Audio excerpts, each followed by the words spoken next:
Get some folks time to come in.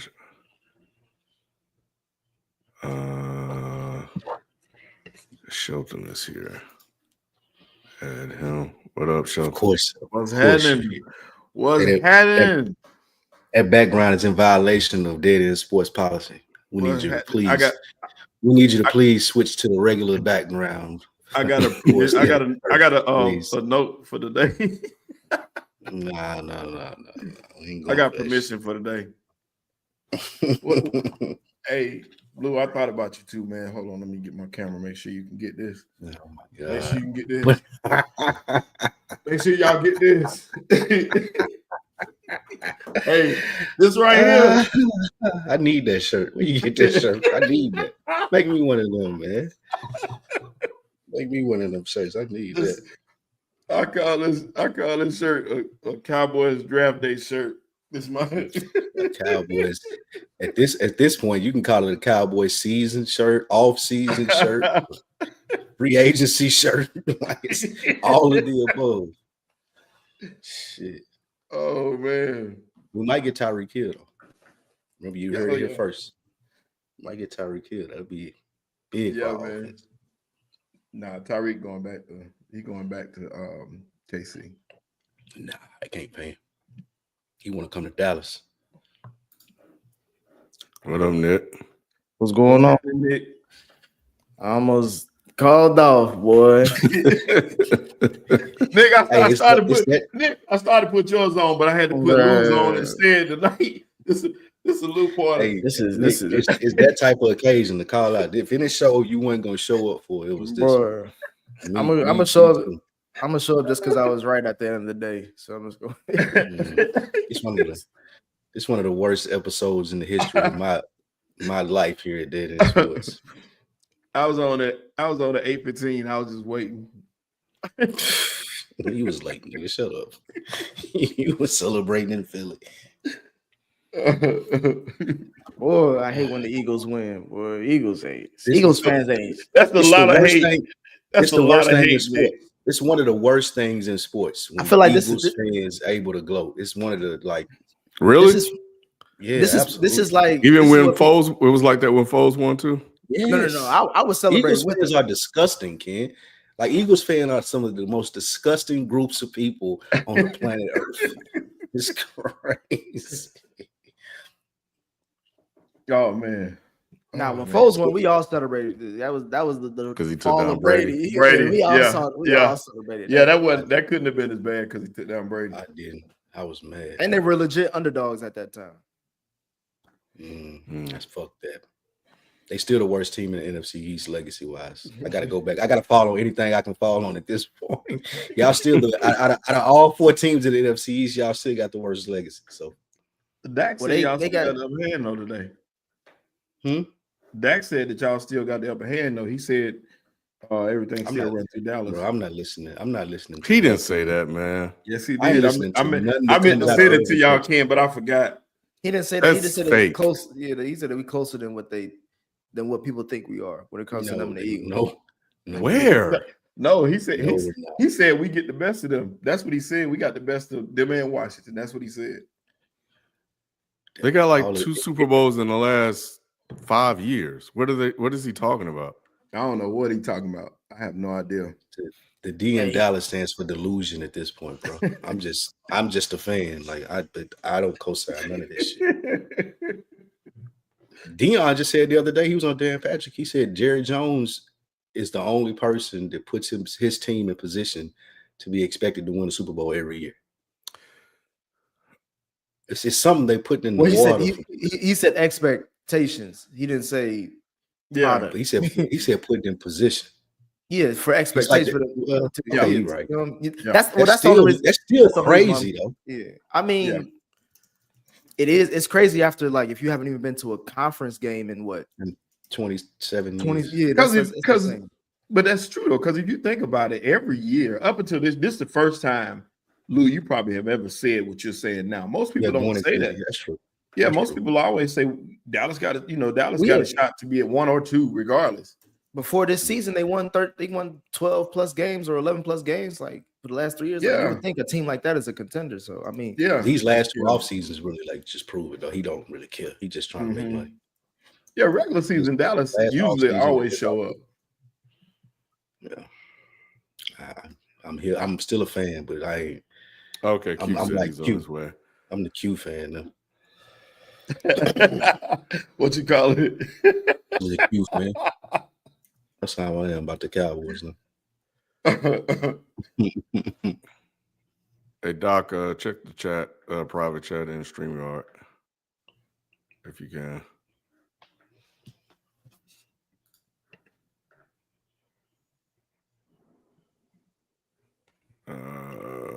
Probably give it a few minutes for Q to hop on. Let's see. Let me drop this in here.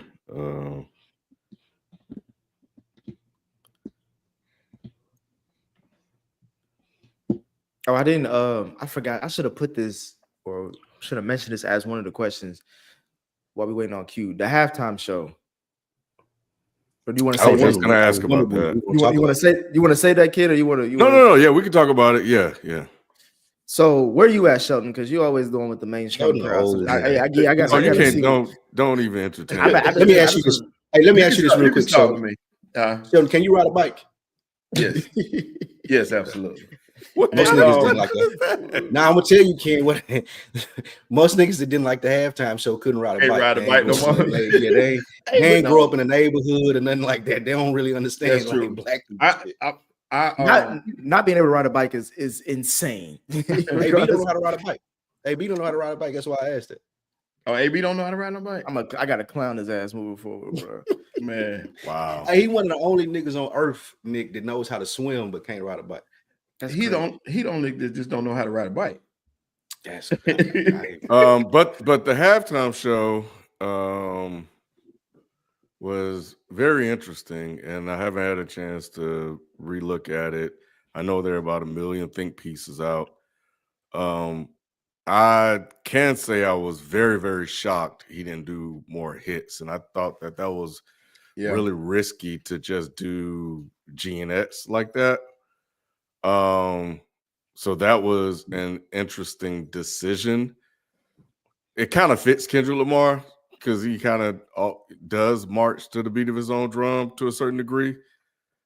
Plus, I think he probably felt that most of the people in the audience didn't even really know his music like that anyway. So for him, it probably wouldn't even matter if he did Money Trees or Poetic, where he couldn't do Poetic Justice or anything else.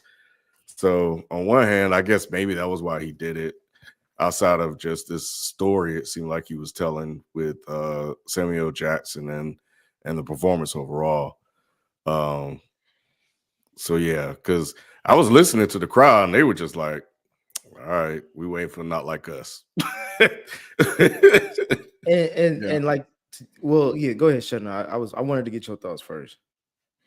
That was pretty much it for me. I think that everybody know how I feel about Kendrick. My thing with Kendrick and my whole we don't know how you feel. I was gonna say my whole opinion of Kendrick has always been the same thing. I'm a fan of music, as we all know.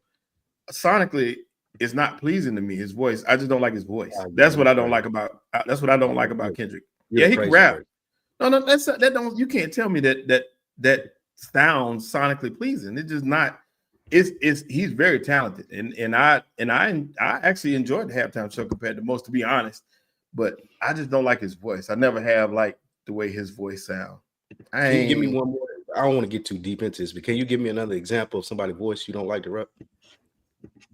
Like Lil Boosie or I like all that. I just don't like the way his voice sounds on record. Is it a West Coast thing or is it just a Kendrick thing? No, it's just a Kendrick thing. It's just his voice. Because I like a lot of West Coast artists, but it's just his voice is just not sonically pleasing in my ear. It's just not it's not a sound that I would repeat. You know what I'm saying? To me, I don't hate Kendrick, by the way. Kendrick does got some hits. He got some good records. Now I will say this: to watch his show, I like watching it, but it depends on what you feel like that day. If I feel like solving a riddle or going through the puzzles, then I'm cool with it. But You don't like if rappers that make you think too hard. Yeah, like that's it. That's it. Bro, I don't want to that's- think too hard all the time. That's Q. I the don't. main. I'm not saying that about Sheldon, but that's the main confession most do. Like people Mhm. always talk about like what happened to the rap game these days, and then you have performance like that, and they be like, "What happened to the rap game these days?" It's like, bro, He this didn't do is the exact- hits. I mean, What I was think the big song? it was an interesting halftime show. I think that people are doing the most though, on both sides, bro. Like, why can't shit just be good? You know what I mean? Like, on the internet, everything is either the greatest performance that has ever graced mankind's fucking ears, or this is Or the you a worst hater. thing I've ever heard in my entire life. And it's like, this is a halftime show, and if you're a real fan of music, I have a hard time thinking that a real fan of an artist is gonna be going back to their Super Bowl halftime show when they have performances on YouTube. Like, I'm a Michael Jackson fan through and through. I haven't watched that shit once, bro. I don't give a fuck about a Pepsi ad. I'm gonna go watch his full, bad concert where I can see his full fleshed out vision. That's You know what I what mean? I I'm not gonna go watch the Usher show. I'm gonna go watch the Confessions tour DVD. Like, you know what I mean? Like, if I'm an actual fan. Vegas shit, something like that. Yeah, like, you know what I'm saying? I'm actually go to his show and support him. And I think people are just being really weird with like, this is the worst show. It's like, can you tell me a show that you rewatch like all the time? Like, that's your shit. Like, Sade Live is a thing, bro. Like, Tupac at the House of Blues is a thing, bro. You know what I'm saying? The Pop Out was a thing, bro. People are gonna rewatch those things. MTV Unplugged, that's a thing. You know what I'm saying? Like Jay-Z Unplugged, like who the fuck is like going back? My man, that Coldplay performance in that 12 minutes really showed me their fleshed out artistry. I don't give a fuck. It was cool. The only one, Q, is the Whitney Houston national anthem. And that, that's the Well, only Nick one. and Spike, what are your thoughts, real quick, before so we can go ahead and get to the show?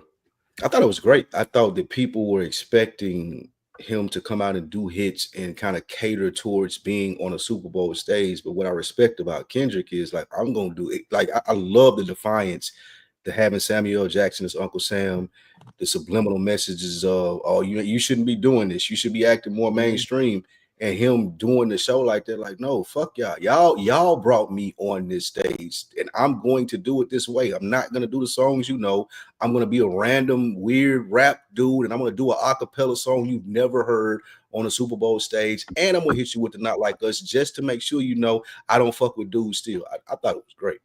So let me ask y'all this real quick. The two of you who just answered so far, how many of these symbolisms did you get when you watched it the first time? Did you have to go back and look on Twitter to see what he was trying to say? I didn't even watch Twitter. I don't even care about that. I don't care about that. Yeah, like, that don't even matter to me. I don't care about, oh my God, the clock in the middle of the thing was actually Drake's birthday. I don't care about that, bro. Like, I feel like people put way too much on Kendrick and then they don't put enough on him at the same time. He's like, you know what I mean? Like, they like to pick and choose when they think he's the deepest person ever, but then when he say some real shit that's just plain up in your face, they discount it like he don't really mean that, or you know what I mean? I just he's trying to be acting pro-black or some shit like that. Yeah, I respect the fact that he stood on his shit. I'm pardon my French, I'm gonna be on this Super Bowl stage. I'm gonna be a nigga. Like, I don't care what y'all want. That's the thing that I feel like I don't give a damn about the masses. From the black people, black Twitter, black media, all that stuff. That's the thing that I'll be wanting to focus on. It's like, bro, how many times? I don't even think since the Beyonce performance, like, bro, when was the last time you seen something that black at the Super Bowl? You know what I'm saying? Like, that's the only thing that I like about it, regardless if it's from your, region or whatnot. Like, that's and during Black History Month, like, you would want a black performance. Like, what are you talking about? Now, I didn't get all that other stuff, just except for the Uncle Sam part, which I thought was brilliant. But yeah, everything else in it's like he just dropped that album. Of course, he's gonna promote it. He ain't going back to. Nick, this is a chance. It was the same day they sent the physicals out. You know what I mean? So it was a very business savvy thing as well, where I think 8 of his records have charted on Billboard, and I think he owns the masters to like 6 of the 11 records he played, if I'm not mistaken. So it's 12 minutes, bro, and it's just really funny when people want to pick and choose when they care about the quote unquote the white gaze.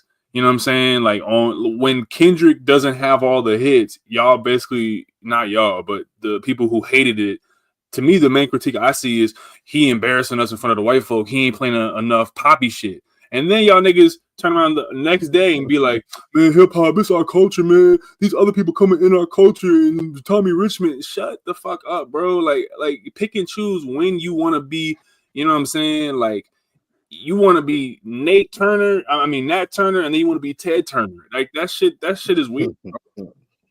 Facts. And yeah, someone said Independent 365 said Dr. Dre's wasn't black enough. No, he had Eminem. All right, if we gonna be black, let's be black. People need to understand, like that, to his point of what you just said, Nick. That Dr. Dre shit, it was cool. It was good. But when you talk about black enough, he was still doing songs that middle-aged white men know. Nothing but a G thing, the Eminem shit, like you said, Q. Like white men knew those songs. Like they were like, oh yeah, I remember that when I was growing up trying to be a rebel and listen to that. Like Kendrick was like, fuck y'all. Yeah, like that's Kendrick middle was America. Like, fuck y'all, nigga. I'm gonna do my new album. Y'all go listen to it. I'm being a nigga. I'm rapping. The beats are hard. Go listen to that. I ain't doing none of the poppy shit y'all want me to do. I respect it. All right, let's get into the actual game and let's kick off the show. This is the place where sports opinions collide. Dead in Sports. I'm your host, Kenneth Beans. Joining me on the show, we have. I'm gonna start with Q. What up, Q? What's going on? Shelton. What's happening? What's happening? And I'm gonna go with Nick. What up? And then and Spike. What up, Spike? I'm here so I don't get fined. I want to say this is a bottle full of tequila and not water. That's what I'm gonna need to get through this thing. Here's so I don't get fined. The FIFO's running a bit behind, so he'll be here momentarily. But if you're just showing up, before we kicked off the show, I had a conversation about the Super Bowl halftime, just in case you may have wondered where that conversation was, if you even care. So yeah, just go back and listen to the last couple of minutes there. But we're here to talk about the game and a surprise game for a lot of folks. But the world was focused on the biggest game of the year for Super Bowl 59. As we all witnessed a textbook lesson in a belt-to-ass beatdown when the Philadelphia Eagles destroyed the Kansas City Chiefs 42-22. What were y'all overall thoughts on the game? I am going to start with you, Q. I'm still processing the this non-believer. shit. I'm still processing this shit, man. Like, how do y'all want this to go, man? I can get like, bro, just be you, bro. And no. See, there's two me's right here. I'm on some Gemini shit. You want the famous me or the shameless me, like Kendrick said. You know what I'm saying? Like, I can go, straight analyst here, or I can get ignorant. I mean, matter of fact, I'm gonna give y'all 70-30 analyst, 30% ignorant. I just want ignorance. You already know me. I'm waiting for people to come to get ignorant. He watching Nick Wright to see what the answer should be. That's what he's doing. So my problem going into the game was that Patrick Mahomes puts fear into my heart, and I think I have every right to feel that as a fan of an NFL team, because you know what I'm saying, I think he's the second greatest quarterback I've ever seen. Still think it's Tom Brady, but when I saw what they were able to do over their playoff run, I was just like, man, they just execute at a high level. So going into this game, I picked them 34-31. Dude, by the end of the first quarter, I was just like, they not gonna let us do this, right? Like this can't be happening. And then the game continues to go on. I see Patty looking rattled, the offensive line for the Chiefs getting absolutely decimated. They're getting ragdolled like Tiana Trump on a Thursday. It's crazy, bro. And it's bad out there for them boys. Cooper DeJean gets a pick six. It's 17-0. I'm still even. I'm like, I've seen this movie before. He done been down 24-0. This boy is like Michael Myers. You got to shoot for the head, bro. You can't, you know what I mean? You can't let him just, oh, we killed Michael Myers. Nah, bro. He going to get up like Undertaker and follow after your ass again and get you. So for me, 17-0, I'm cool. 24-0, I'm still like, nope. That's what the Texans had them in the 2019 game. I'm not falling for it. 40-6. I'm starting to feel really good, man. I'm like, all right, 40-6. This is like a little bit of a lead that we can hold on to. The team played outstanding, bro. The Eagles exceeded all expectations. I saw none of this coming. And I'm just still in shock. I'm still processing the defensive line, all four of those guys. I'm in shock because I don't think anyone saw this coming. I don't believe that anyone could have predicted. I said last week that my heart and my head was the battle. My heart says we should beat the fuck out these boys because I've always felt we are the best roster in the league. You know what I'm saying? But my head said 34-31 Chiefs. It just seems like it's their time. It's Patrick Mahomes. Bro, when they're trademarking 3-peat already, I'm like, shit, man. I don't know if we can compete against this energy. Nah, man. The Eagles showed up. They showed out. They shut me up in so many different ways. They finally played like the roster I believe they can play like most weeks out the NFL season. Jalen Hurts seems to peak when the lights are the brightest for some reason. And I'm very happy about that. I think that whatever anybody says about him is true. He's that type of guy. Whatever you say about him is true. If you think he's top 5 now, cool. If you think he's not top 5, cool. If you think he's top 10, cool. If you think he's not top 10, cool. If you think he's bottom 5, cool. All I know is from what I've seen is that when the lights are the brightest, he does perform as a quarterback. The defensive line should be the MVP if we could give joint awards because they were the reason why we were in that position to strike that way. Saquon did what he had to do. AJ did what he had to do. Devontae did what he had to do. Offensive line dominated. I'm in shock, man. I'm still processing. So 2 of them, I'm very excited. I'm very happy. And this has been a great ride to watch. And it's been a pleasure to watch such, efficient football in Philadelphia. Q, somebody said on Reddit that you got out the car like Trey. Let me out, though. They said you got out, Q.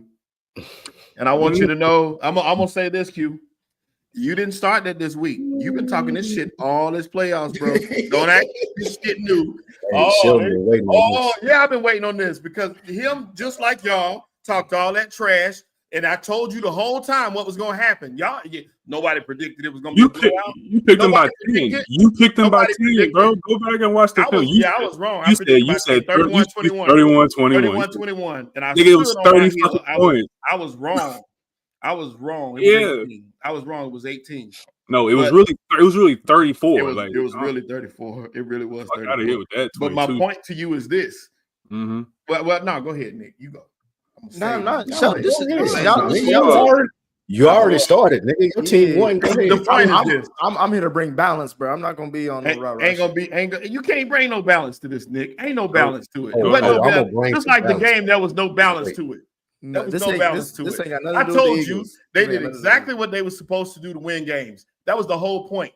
It was to win. Everybody be looking at the stats. It looks pretty. All this pretty stuff. Oh, we're gonna get demolished. That's exactly. I'm gonna tell y'all what QB saying in the chat. Because QB talking different on here. He talks nice on here, but in the chat he said we're gonna get demolished. Can you talk about the team, bro? They don't care about the chat.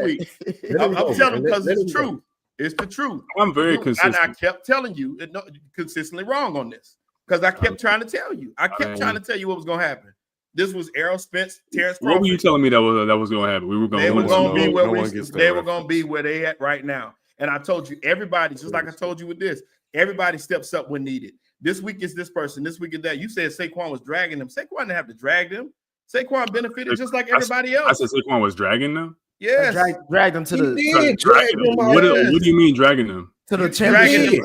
Oh, you mean carrying us? Yeah, I mean, yeah, he was carrying us. Sheldon, that's a fact. Sheldon was carrying us. No, sir. It was a team effort this whole time, bro. Sheldon, come on, it's a team effort this whole time. I get it. Have you not been watching? Sheldon, I don't know. I don't know what psychosis has happened in Carolina, but like I've been here for 28 years, bro. But we talking about this one. I know, but I've been here for 28 years. I am. This one. No. You can't talk about this one. You can't talk about this one unless you were there when we lost to Tom Brady. We You talking can't about you can't talk about this one They ain't unless losing you were Tom there Brady when this we lost year. to Arizona in the NFC Championship chip game. You got can't out the talk car, about this Craig. one unless you saw Chip Kelly trade got away out the LaShawn car. McCoy You didn't believe. for Kiko Alonso. I give my opinion straight up. I'm You an didn't objective. I'm an believe. I'm an objective fan. I don't have blinders on just because I found a team that finally wins. My team has been winning. We have a ring. Lou, I was hype about 2018 then. Lou, I wasn't expecting us to beat Patrick Mahomes, and that's fine. But let's calm down because you don't have seniority in this fandom at all, bro.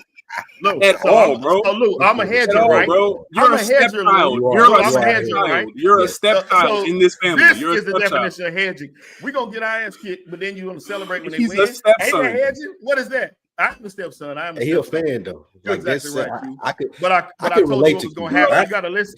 You asked me. I can relate to Q because I would feel the same way about Dallas. If Dallas was to luck up and win like y'all did, I would feel the same way. Like, damn, I ain't even expect this shit to happen, man. We got a above average quarterback, a coach don't nobody know, and an owner who's trying to sabotage us. Man, I can't believe we pulled this off. I get where Q coming from. Nick, I took some notes too, Nick, just like you did last week. 95. This 95. Okay. Only when I'm an objective fan. 95. Man, you can't sit. I'm an objective fan, bro. I'm not gonna pick my team to win. I'm not gonna pick my team to win every single year, bro. If I see evidence go against it, if I see that the Chiefs look unbeatable, I'm gonna say, yo, I think we're gonna lose. If I think that we have the best roster in the NFL and we peak in the last 2 games of the season on all fronts, then bro, it is what the fuck it is. But I've seen this team do what they should do in 2022 and then lose in the big game. And I've seen us all year in the first half look inconsistent. The bye week comes, we started putting shit together. I'm still having questions about Jalen as a passer, which is why I said whatever you say about the man is true. I'm not going to argue you down on that. But we have to get some order in the family. Bro, you just got here, and I respect it, and I welcome you to the family. You should care though, because if you understood, you don't understand the pain. You can't pop champagne with us, bro. You can't. I never got out. I'm an objective fan. I'm an objective fan. You cannot pop champagne with us if you didn't cry in the rain with us, bro. You can't do that. You can't do that. No, but that's that bullshit, no, bro. That's lap riding. No, my team is great all the time. That's lap riding. I'm not doing that. I don't do that. Welcome to Philadelphia. We shit on our fucking teams. They got to be great all the time. We you do. Stop talking for Philly. No, Philly does this, bro. You haven't even been here, so you don't know. I know real Philly fans. You don't know how we get down. Why y'all arguing? I know real Philly fans. This is why I hate Philly, man. This is it. This is why I think real Philly fans don't do that. Because Sheldon talking like he really been here, and he hasn't been here. Just enjoy the win. Enjoy the win, though. Enjoy the win, though. You ain't no real fan. Enjoy the win. Go ahead, I'm not no real fan. I had a Mike Vick jersey before you even had a hairline. Like, bro, like, come on, bro. Like, what are you talking about? He ain't a real fan. Come on, bro. What are you talking about, bro? I had a Lito Shepherd jersey at 6 years old, bro. What the fuck are you talking about? I had a Jeremiah Trotter jersey at 8 years old, bro. Like, what are you actually doing here? Don't mean nothing. I'm excited, but you getting too gas, bro. You should be excited. You're a stepson. You should be excited. You should be excited. You should have been excited last week. You should have been excited the week before. I was excited last week. I was excited. So because I picked Patrick Mahomes to win, that means I'm not excited. Man, what are you talking about? That logic don't even make fucking sense. See, that's just D-riding because we're D-riding. D-riding is what you did. No, D-riding is what? You picking Patrick Mahomes. That's it. Like you talking about Patrick. I picked Mahomes because he's the better QB. You said Jaden Daniels was going to beat him the week before. You forgot that? I said Jaden Daniels was going to beat them. Yes, you did. I never picked them, bro. You just talking shit now. Go ahead, you just got here, bro. You don't even know what the fuck you talking about. Go ahead, Nick. Like, bro, you weren't there when we lost to Adam Vinatieri on a field goal. You weren't there, bro. No, I'm talking about history. See, you can't pop champagne if you ain't been in the ring with me, bro. I ain't got to pop champagne. Like, bro, that's like saying you part of the gang and you pledging the gang at 28, bro. Like you can't get jumped in at 29, bro. Like we've been but on the fucking. but We've you been can't off get the out the porch, bro. game. You can't We've get been out the off game the and porch, feel like bro. you're still in We've it. been off the porch. So I've been off the porch, Get bro. out the You game. just Oh, got we jumped gonna in at lose. 30. You Bad got jumped in cop, at we gonna 45. lose. You got jumped in at 45. That makes no sense. You Got out can't the talk car, to me about Trey. fandom, bro. Hey, you can't Hey, talk what up, about game. FIFO? You got out. That You shit got is out the car, crazy. Trey. Hey, That shit is crazy. I was never Ken. in the car in the first place. Ken. I'm objective, bro. It is what the Yeah. fuck it is. Wonderful You got job out the car. mediating. I Come love on, this. bro. Let him go. You This got shit out is the car. crazy, bro.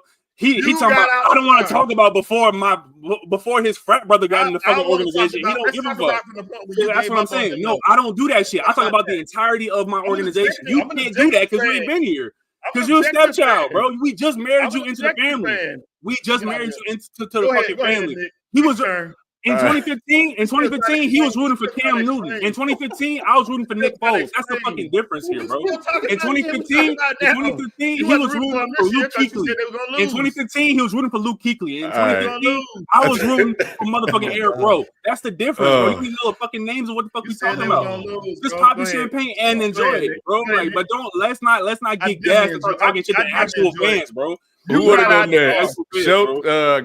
I might have to use you. I You might got have the to car, use some bro. mics. It's insane. It's Oh my insane God, for y'all to be. that It's was- He hilarious. just got in the car 2 years ago. Only- I got listen, out the man, car. real Come quick. on, bro. I'll Like, have to it's say crazy. only. He just got in the car This because is it's why- purple and gold. Bro. I don't give a Real fuck quick, about real that, quick, bro. guys. I Real don't give a quick, fuck real quick. about that, bro. It's Right. crazy. This is why I hate Eagles. The Eagles, the fans, because only y'all will be fucking arguing like this Y'all after let- y'all won the Super Y'all made Bowl. FIFA leave. Only the Philadelphia fans do this, bro. No other fan base would do this. Well, I would say Hate this. the Eagles, bro. I'll say this because the Eagles won. I think I think me and Ken were the ones doing the numbers. Sheldon, I don't know where your 95 came from, but we and Ken was doing the numbers. We was like, brother, there's no way that he beats it. It really felt very similar because I want to talk about the Chiefs. The Eagles won. Saquon got his ring. I'm happy about that. I couldn't lose. I'm more shocked about the Chiefs side of things because it looked once again like that Bucks Super Bowl where we going in there thinking Patty can do it all. He can save it all. When the main points that I was bringing up to why I felt like Philadelphia was going to win was like, I kept on saying, bro, like, we got this nigga throwing a Hollywood Brown, old ass D-Hop. We got Juju. So like and then on the other side, they got AJ Brown, Smitty, even Dallas Goddard, or whatever the fuck. Like, it's like, it doesn't even make sense for even try to pick one side. And then once the game started, bro, it was just like, wow. My thing goes back. I said this 2 years ago, and I was early, kid, and they called me a hater. Oh, no, don't do that. They won a Super Bowl, Don't so I do had that, to shut the fuck up. But I'm trying to tell y'all once again, this front office is taking advantage of Patrick Mahomes. Because there's you can only say that now. Hold on, Lou, let me talk, Lou, because we already had all these other niggas yelling all that shit. I ain't trying to yell. All I'm trying to say is, bro, we look at that roster, we look at all the pieces they let go, and of course they won a Super Bowl, so you can't really say they did wrong moves, but we want to see our best with the best. You know what I'm saying? When Giselle was yelling with Brady at that time, and she was like, "That nigga can't throw and catch," she was saying like, "I want to see the best with the best." I don't want to. The fact that Patty had this team in the Super Bowl alone, and at all the close games on it speaks to his greatness. So I don't change my view. But now you can't change that now. Hold on. I'm just saying, like, my viewpoint of Patty does not change. But what I'm saying is that when it comes to the Chiefs, because again, the Eagles won the Super Bowl, so they did their job. I don't really have much to say about them. Everybody should have known they were going to win based off the roster. Like you said, they got the most talented roster in the NFL. My thing is that it still should have been at least a somewhat close game because they faced them 2 years ago when the roster was just as good, if not better. You know what I'm saying? So it was just like, and they won that Super Bowl. So how the fuck are you not able? Like, what happened to Andy Reid on for bye? What happened to the run game? What happened to Spag's defense? I mean, Spag defense tried to do some things. At least they kind of shut down Saquon, but still, like, I was more so shocked the fact that, like, one, Andy Reid once again got outcoached in the Super Bowl. We about to say that about 3 times now. And Patty looked like he was trying to do everything, even though this is his worst game. I'm not going to excuse Patty because he threw pick sixes to a white boy during Black History Month. That's crazy. That should be 12 points. But I'm looking at that roster, bro, and it's like, bro, the offensive line is shitty, and there is no run game. You got Kareem Hunt running like Medea back there. They had 3 Pro Bowlers on that offensive line. Cool. Exactly. Kansas City, yeah. Which ones did you Kansas City. which ones did you Yeah, which ones did you see They on just didn't Sunday? look like it. Which ones did you see on Sunday? They just didn't look like it. Somebody They got- were there. Real quick, That's all. somebody got hurt. Somebody got hurt, so they had to move the left guard to left tackle, and they had to put in a backup left guard. So now I got a backup left guard and a left tackle who's supposed to be playing guard, which is why I can rush 4 people now and get the pressure on Mahomes that they got. Like the difference, like you were saying, Nick, between this Super Bowl 2 years ago and this Super Bowl is not. It wasn't necessarily the receivers. It's that Jalen Carter's a fucking monster. He's one of the best defense, if not the best defensive lineman in football. So if I'm rushing you and you need 2 people to block me because you got a backup in and somebody who playing the wrong position in, and we can get pressure to you with 4 people, I can do whatever the fuck I want to on defense. And that's going to make even Patrick Mahomes look pedestrian. We've seen it happen. That's the biggest difference. No, it's not. We can No, talk it's about not. the Chiefs front office. We can talk about the receivers. We can talk about Andy Reid. We can talk about all of these things. But the main thing was those 4 dudes on the defensive line of the Eagles was whooping ass and taking names. And that was the end all be all of the game. And it's the same thing that happened with the Bucks. We see when the Chiefs have linemen out, when they have people like out of position because they linking this shit together. I do agree with you, Nick. They putting this shit together with tape and fucking band-aids. And when soon as something wrong happens and they can't make up for it, now they in this position because they expect. That's not. It's so funny though. Let me say something real quick, Sheldon. That's not an excuse because we just saw that in the Bucks game, and they were supposed to do get rebuilt. How many years ago was that? That was only a few years ago. We saw this in the Bucks game. How many years does it take you to relearn the same lesson? Fix your offensive line and get this man some more weapons. So like that's it was fixed. And I'm not excusing Patty, right? Because like you said, the offensive line was shitball. We kind of knew that going into the game, especially going against that D line. The offensive line wasn't shitball. It was an injury. Shelton, have you not been talking about how Patty? When you have to put a left guard at tackle, it's over. That's not what I'm talking about. Because all season long, Sheldon has Patrick Mahomes not been getting hit more this season than he has in previous seasons. Yeah, he's ran for his life a lot of times this year. So that's what I'm saying. The offensive line has been shittier than it was previously since that Super Bowl. And on top of that, we're not excusing Patty because, like you said, even though offensive line crumbled, you can still throw the ball away. You can still throw it in the dirt. Why are you throwing it to number 33? Why are you throwing it over the middle against one of the best linebackers, or he's having one of the best linebacker seasons to try to fit it into Hollywood Brown? Like that's what I'm saying. You can say the best linebacker in the He's at one of them. He ain't Fred Warner now. Nick, I will say I do agree with that. That's what I'm saying. It's like was doing like that wasn't characteristic of what because he got to do too much because the team is shit. Nah, but not even that you got to do too much. You trying to do too much, bro. Throw the check down route. I was most confused at watching this game as to wondering why he was trying to throw the ball down the field, bro. If they playing zone and only rushing 4, all of us play man or have played man before. Throw the ball to the running back, bro. Like just keep doing that until they change the defense.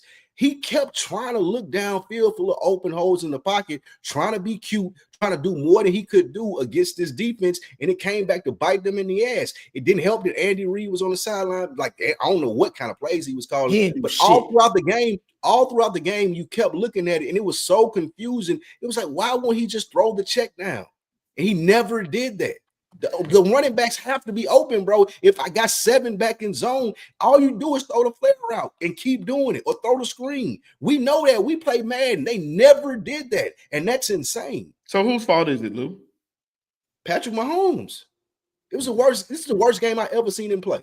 Yeah, this is on Patty. He's trying to do way too much, bro. This is on Patty, but I'm saying but there's not a lot of times where we're gonna say this is on Patty. Like if he fucks up one of the few times. Yeah, that's what I'm saying. If he fucks up, then it's like that's a bad day for Patty. It's on him, but that's a bad day for Patty. What I'm talking about is moving forward. Like I'm arguing. Yeah, I'm arguing that moving forward, bro, is we potentially may not see.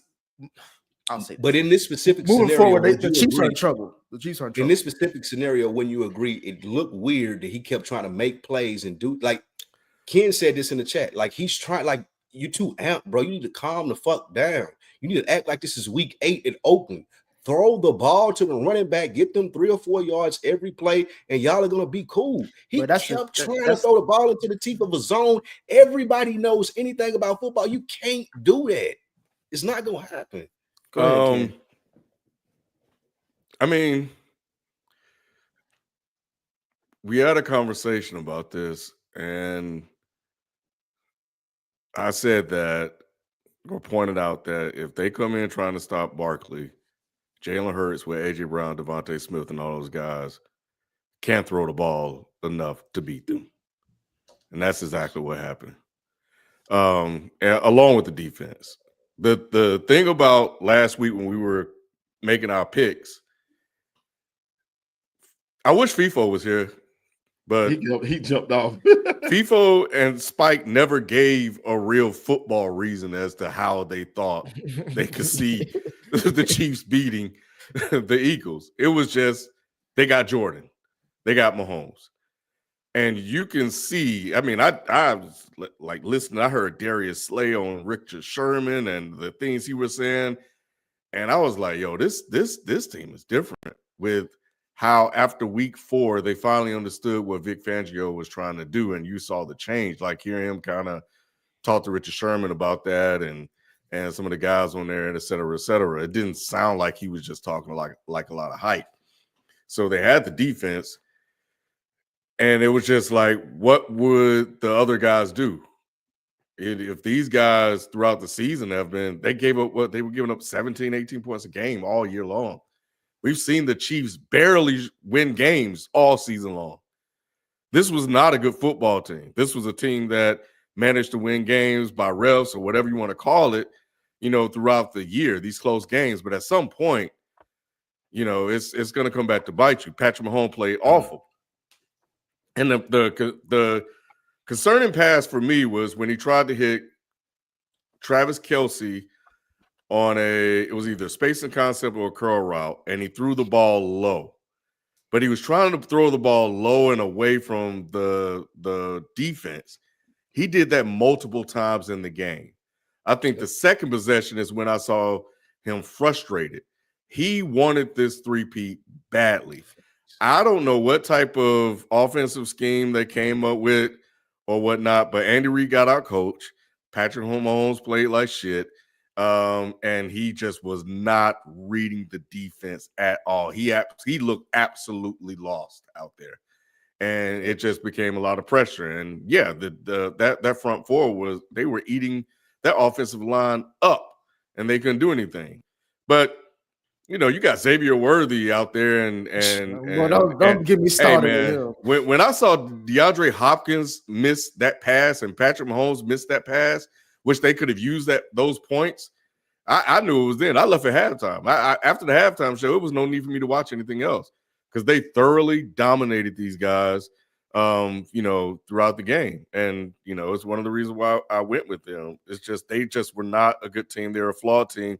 Nick, I know we got to have a conversation about where they go next, because maybe this is not the show for that. But when you analyze the last couple of years, I mean, he managed to drag this team there. But one thought I had was they lost to them 2 years ago. Patrick Mahomes somehow found a way to win last year.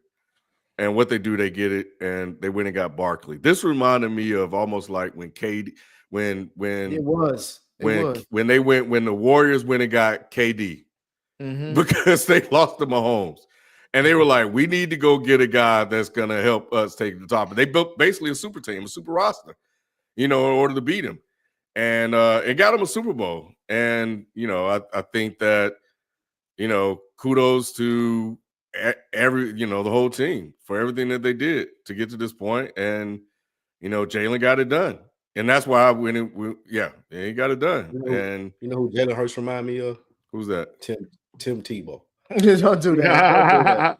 Don't do that. Yep. He's a young Russell Wilson. That's what we say.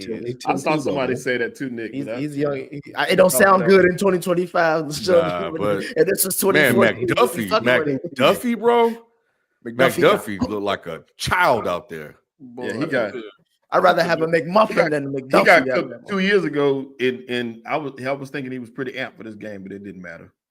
I think the thing is that the Chiefs have kind of like regressed to the mean, like what Ken is saying.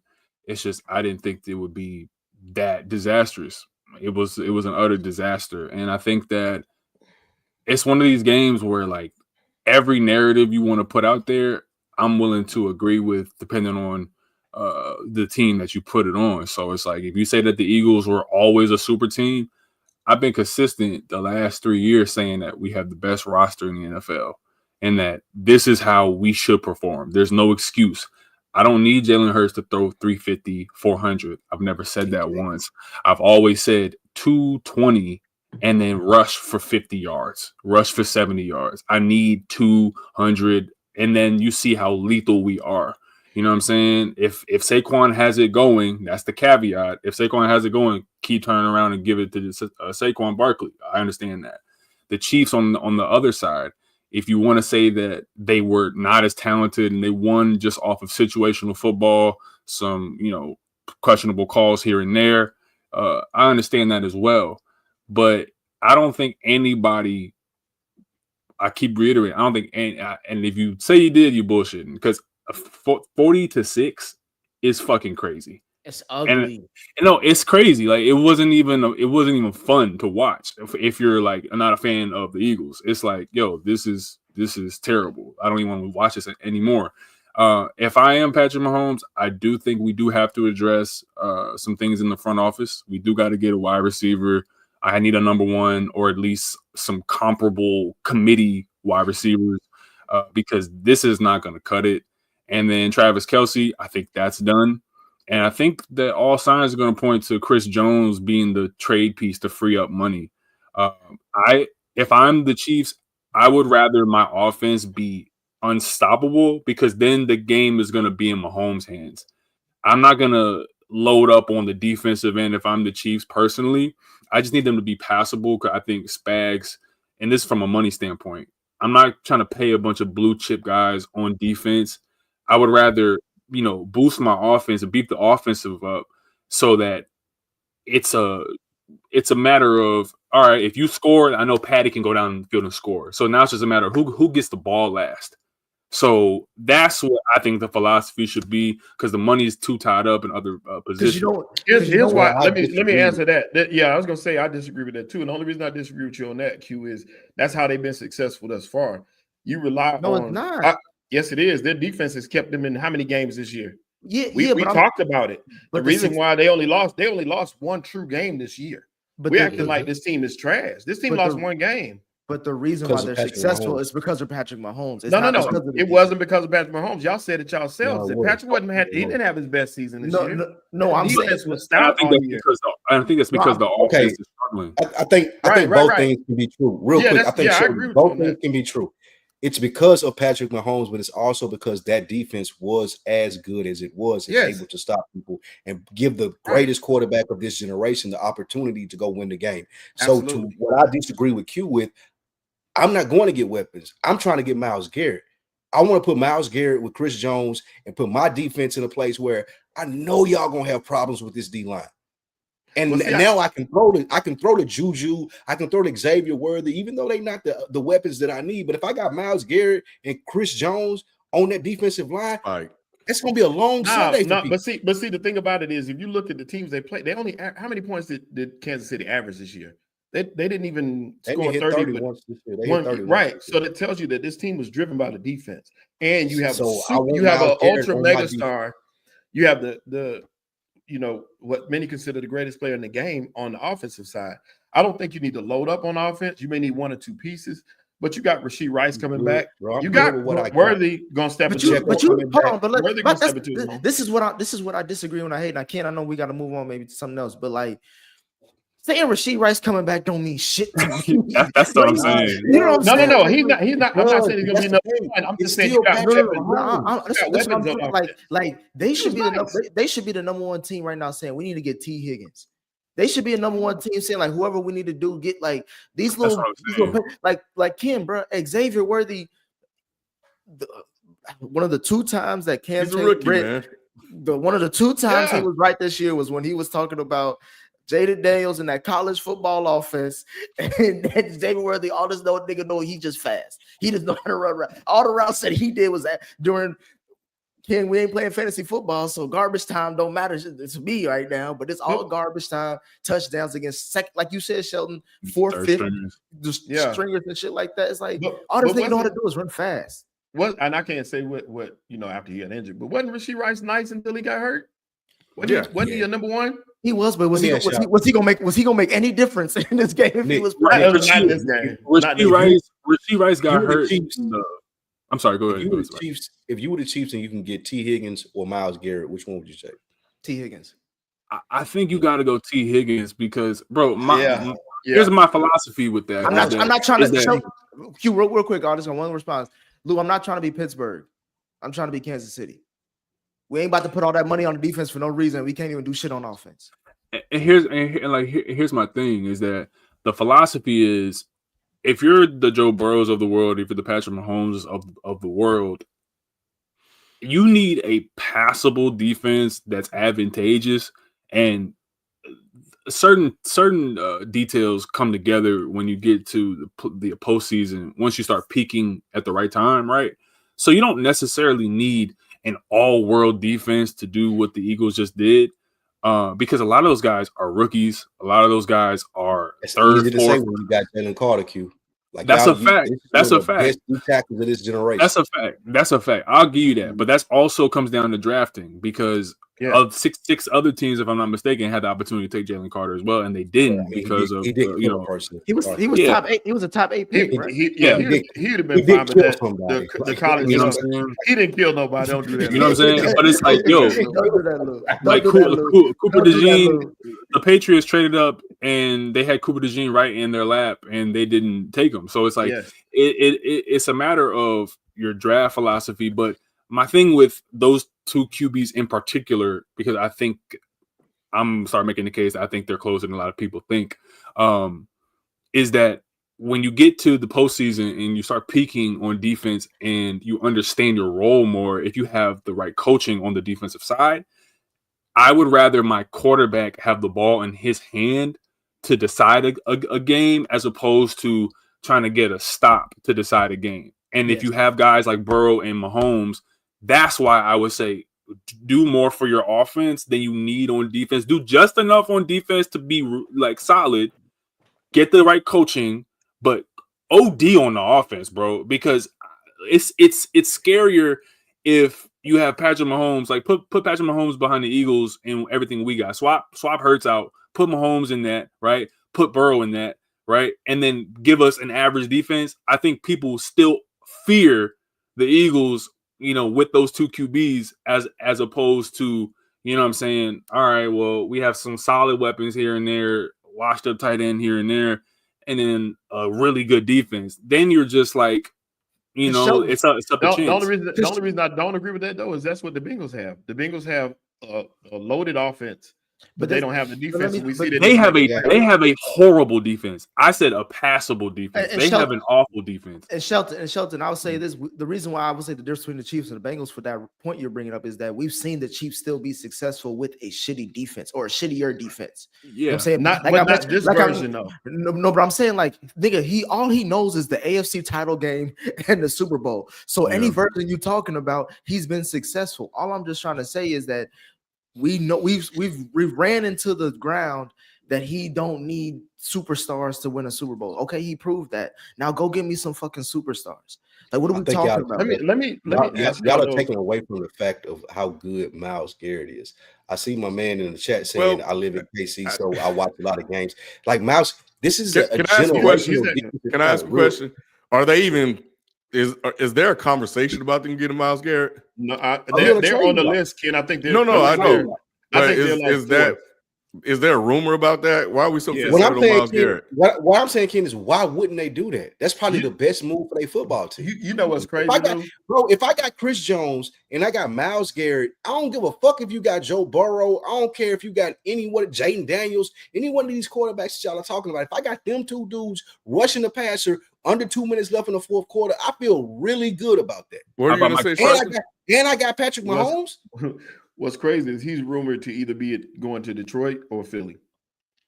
Yeah, so I don't even know why we. Because I'm just throwing people out here. I'll just say before, because people got to go.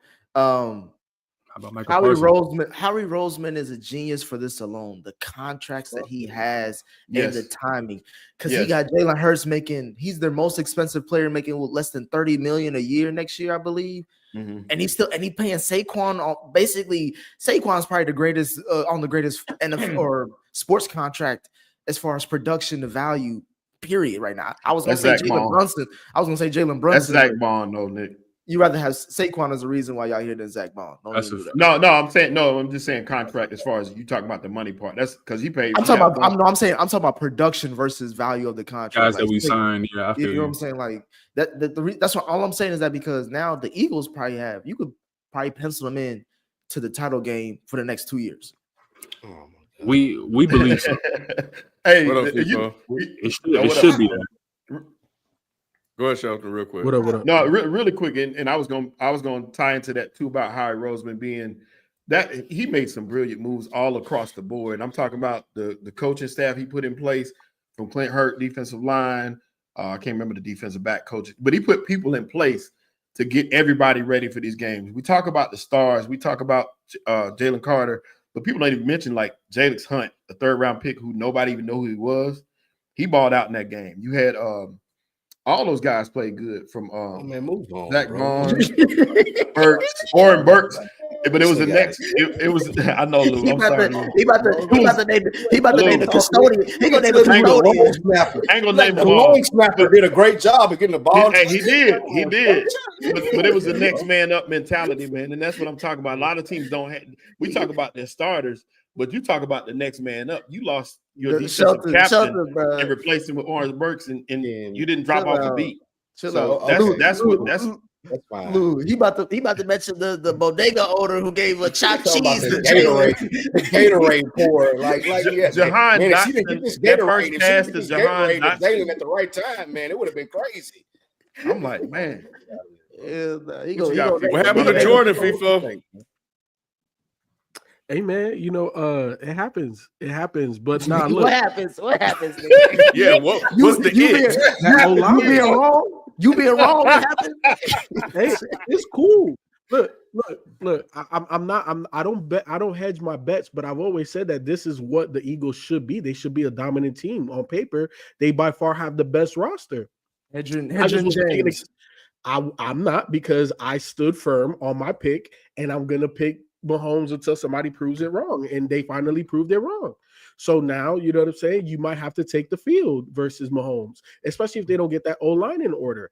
Look, Louis Riddick said something today that I was like, damn, I never thought about it that way, but it made perfect sense. You don't want to have to make 2 moves to solve one problem. They had to move, you know what I'm saying? Left tackle, left tackle, and then you had to go promote somebody to left guard, and then boys got exposed out there. You know what I'm saying? They got away with it up into that game, and that defensive front showed them boys, said, hey, you not ready. Y'all not gonna beat us with this patchwork, you know what I'm saying, O-line. And I'm not saying that Mahomes, everything was on the O-line. Mahomes was seeing ghosts. You know what I'm saying? One of that interception when he was in his own end zone, when he got pushed into, I'm not saying that's not 100% on him, but he got pushed into. He couldn't get the throw off the way he wanted to. It was going to get picked regardless. That defense came to fucking play, and they were dominant. Look, this was a tale of who was dominant on the line, because you look at the Kansas City's D-line. They said, look, Saquon not going to beat us. Jalen Hurts better beat us, and Jalen Hurts beat y'all because, number one, you didn't get a pass rush. You played great run defense, but they couldn't generate a pass rush. So it is what it is, and Mahomes and that offense couldn't overcome what that Philly defense had, and they scored points. They did what they had to do. They wanted Jalen Hurts to throw the ball, and guess what? He threw the damn ball. You ain't say none of that shit on Tuesday. No, none of that shit. Nah, Sheldon, don't let him off the hook. This nigga being Sonic the Hedgehog. Yeah, I was about to ask you. Hey, go watch the tape. People, did it change your opinion of Nick Sirianni at all? Oh, hell no. Come on. Why would it? Not really, but only because I know that he's not the X and O play design guy. He's a CEO type of head coach. You know what he is? He's a CEO type of coach. You know what he is? He's what everybody tried to say Dan Campbell was. 100%. That's what he plays. That's the type of head coach he is. So Yeah. that's why it didn't change for me. Compliment. I don't even know why you brought that up, Sheldon. Why Yeah, That why is you a why you compliment. why you Because dissing you Dan came Campbell? off the fence on Dan Campbell. I mentioned it because Nah, they but I'm talk saying about Nick how you Sirianni's get not your even team good ready to at it. play. Though. He's not even He's good at it. He not. just got He's the not. he He's just got the not. best roster in football. That's the only reason that it works for him. Yeah. They were talking about firing him in October.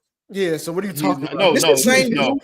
This is the no. same dude that they didn't even That was trust the to media talking hire. about firing him. Bro, no. You This never is the heard same organizations dude. The say that. ownership didn't even trust to hire his own offensive and defensive coordinators. They was like, bro, you just take this position. You think and we Jerry gonna don't put hire over- your offensive and defensive coordinator? We ain't talking about that. I just think the shot about at Dan Campbell was unnecessary. I don't even know why they even Dan Campbell somewhere Because golfing in no, I Maui. said that because it was definitely necessary. That's FIFO's guy. That's why I brought it up. Oh, That's why I okay. brought it up. Yeah. Dan Campbell somewhere golfing in Maui right now. Like, goddamn, what I do? Hey, But he is the He's same still solid gonna coach. He's still gonna catch Nick strays. Sirianni's not a good coach. He's not a good coach. Let's be Okay. I clear. th- But you can you know, say he's a bad coach? Okay. Is he a bad coach? no, this is one of You can't be a He bad was coach. and win arguing the with Super Bowl. AJ You Brown in can't the win Super Bowl. You don't win the Super Bowl and win. Come on, Man, Spike. dude is a Stop. joke. Hey, He's is that a joke. Cowboys hat on? Because that's what it sounds like. Should You be. I'll go get get my paid for the Cowboys hat if organization. you want me to. I get my Cowboys hat if you want me to. And Nick Sirianni is a joke, and it's funny all of the re-narratives that are being written Sirianni's a joke. because they won the Super Bowl.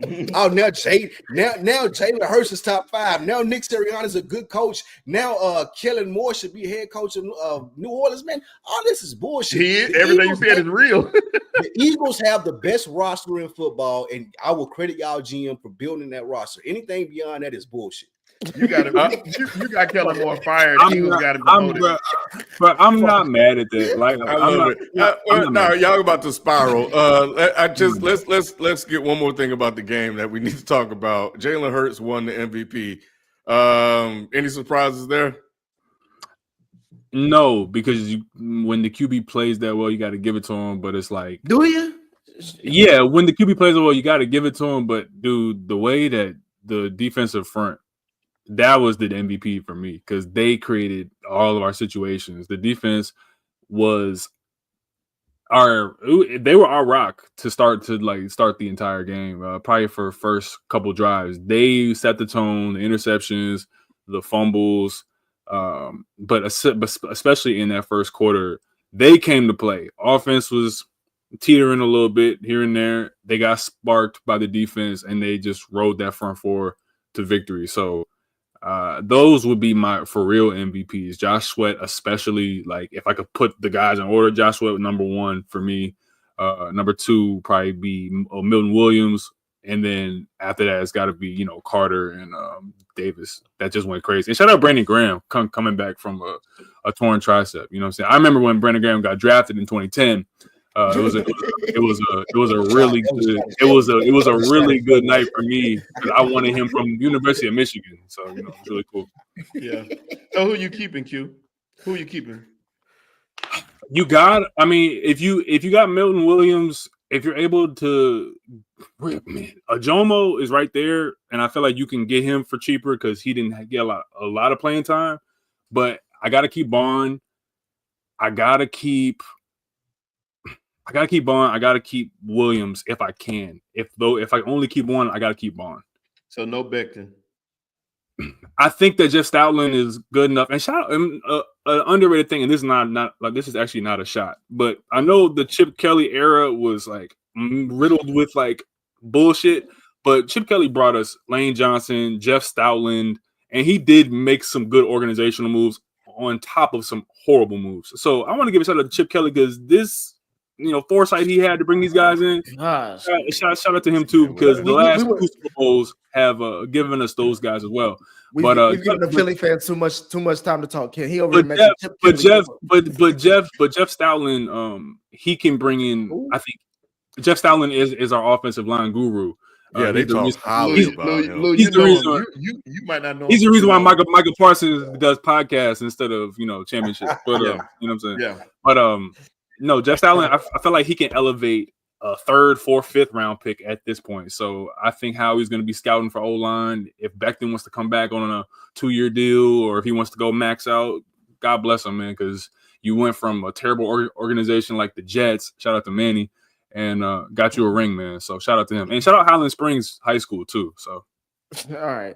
I want to say that I feel for all the Kansas City fans as well, but I also feel for Jalen, not Jalen Carter, not Jalen Hurts, but Jalen Dot, who's our producer. Because Lou, you just reminded me, Kellen Moore is going to be his head coach moving forward. Oh my God! Hey, he finna stink it up. He finna stink it up in New Orleans, bro.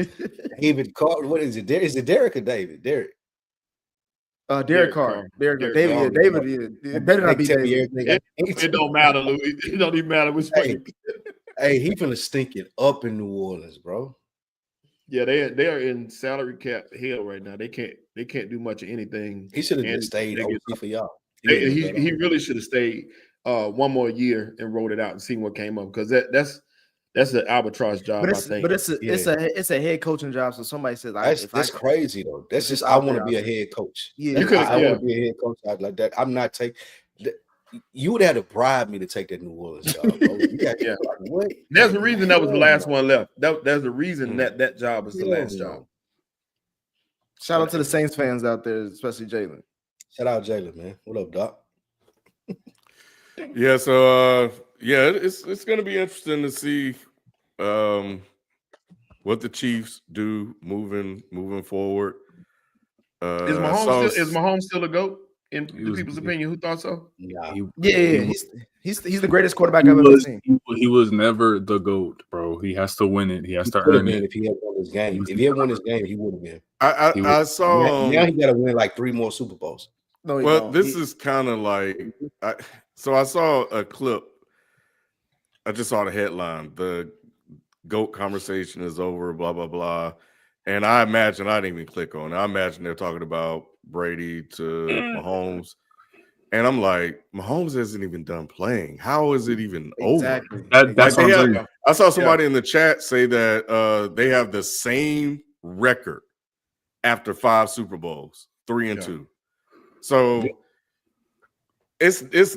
I mean, I think the question is, how long will Reed play? So no, let the man finish his career, and then we'll see what happens. You know, I've seen LeBron lose a lot of finals and still be in the GOAT debate. So he can be in the debate, you know, and I wouldn't argue people. I think there's enough there to make the argument, and I don't think losing the Super Bowl is a discredit to him at all, as people trying to make it out to be. If he just got overwhelmed. If he had won this, he wouldn't have been the GOAT to me still, just off of Brady's longevity, man. Like the same way I think that you can make the case for LeBron. I kind of flip-flop back between Bron and Jordan, but I mostly stay with Bron just because of the longevity. There's some years, man, where I just feel like Jordan is better sometimes. There's most of the time, though, I feel like LeBron's longevity and the way that he's been able to be this good and in contention as a 3rd or 4th seed now, I think that kind of clears it for a lot of people. So if Mahomes is able to be 38, 39, still competing, doing what he's supposed to do, it may be a debate, you know what I mean, to some, but he just got to catch up in terms of rings. I think that once he gets to like 6, I think I can comfortably be like, oh, okay, you know, yeah. Dude, I can't believe you said. I can't even believe you said that. Why that? Bron ain't winning.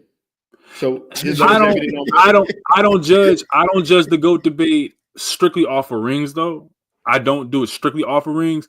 But if Mahomes is competing and he's 40 years old, like Brady, he has 5 rings, you know what I mean, to Tom's 7, right?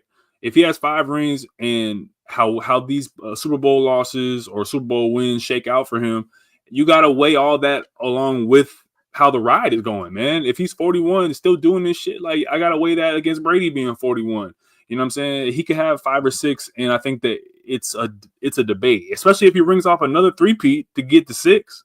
You know what I'm saying? Like, all right, cool. Some people might say that's a GOAT status. For me, I just can't do it because I've seen Brady's career finish, and I've seen the longevity on top of the rings. So if he has to match that with me, no, I just meant the Jordan and Bron part. That's what I was talking about. I wasn't talking about that. He just need to get to 5. He's the GOAT at 5. However you do it, he's the GOAT. Nah, he gotta get to 6, bro. He gotta get 6. He got to. This loss is bad, Nick. He gotta get at least 6. I don't take arbitrary things like how bad you lose a Super Bowl as a way to discredit someone. Like a loss is a loss. But do you take it where pause? Do you understand that some people will On the look at way. that and say that the interceptions and how you lose the game, not just the loss period, but how you Yeah. lose the game with your hand on the football, what you do with it. I've You know what seen I'm saying? Brady play awful in his Super Bowl losses. We've so the games were closer, yes, Right. but he still got manhandled by elite defenses. So Have we seen nah, him? No, we ain't never seen Brady take a beat down like that. I never seen Brady look The terrible in the Giants- Super Bowl. The he's- only one he looked bad was the Rams, and he Giants- still found a way at the Giants- end. Yeah, and that Falcons one being down 28-3, but he came back Now and the won. Giants So- Super Bowl that he lost, both of them that he lost, he looked bad. But he Both didn't. of them. But I don't think he looked as bad as Mahomes did. right. It wasn't Neither. No. 46. Okay, he I- didn't look as bad as Mahomes, but You're it's right. not like Yeah, But the score didn't Ken, reflect it. the only reason I pick hairs on that is because we talking about greatness. We're not talking about, just a career. We're talking about the GOAT. So Yeah. that's why I would pick, But Shelton, pick these Super Bowls apart. You got the to. only question, You got- the only you got- the only question I'd be no, I saying is like disagree with that. the only question I'd wholeheartedly. say the only question I'd say to people is like when you look, if you just look at these two quarterbacks playing at their peak, you can't tell me that you're looking at Tom Brady and just saying like, oh yeah, that's the best I've ever seen. I Like, think See, Brady. no. I think Brady. No, I you think can't. no. I think you can. I think that you can do that if you're looking at it from a mental side as well as the physical side. That Yeah. Brady's footwork is amazing. He's not this like what I'm saying, uber athlete, but he has great footwork. Checks at the line are always the right check. Immaculate. The mental side of the game. You know what I'm saying? That's where you have to see the mental side, and then just like the preparation and efficiency and the mechanics part. Right. Patrick Mahomes, physical ability, but throwing underhanded, throwing left-handed. Yeah, of course, physical ability. He's like he's the iOS update on Aaron Rodgers.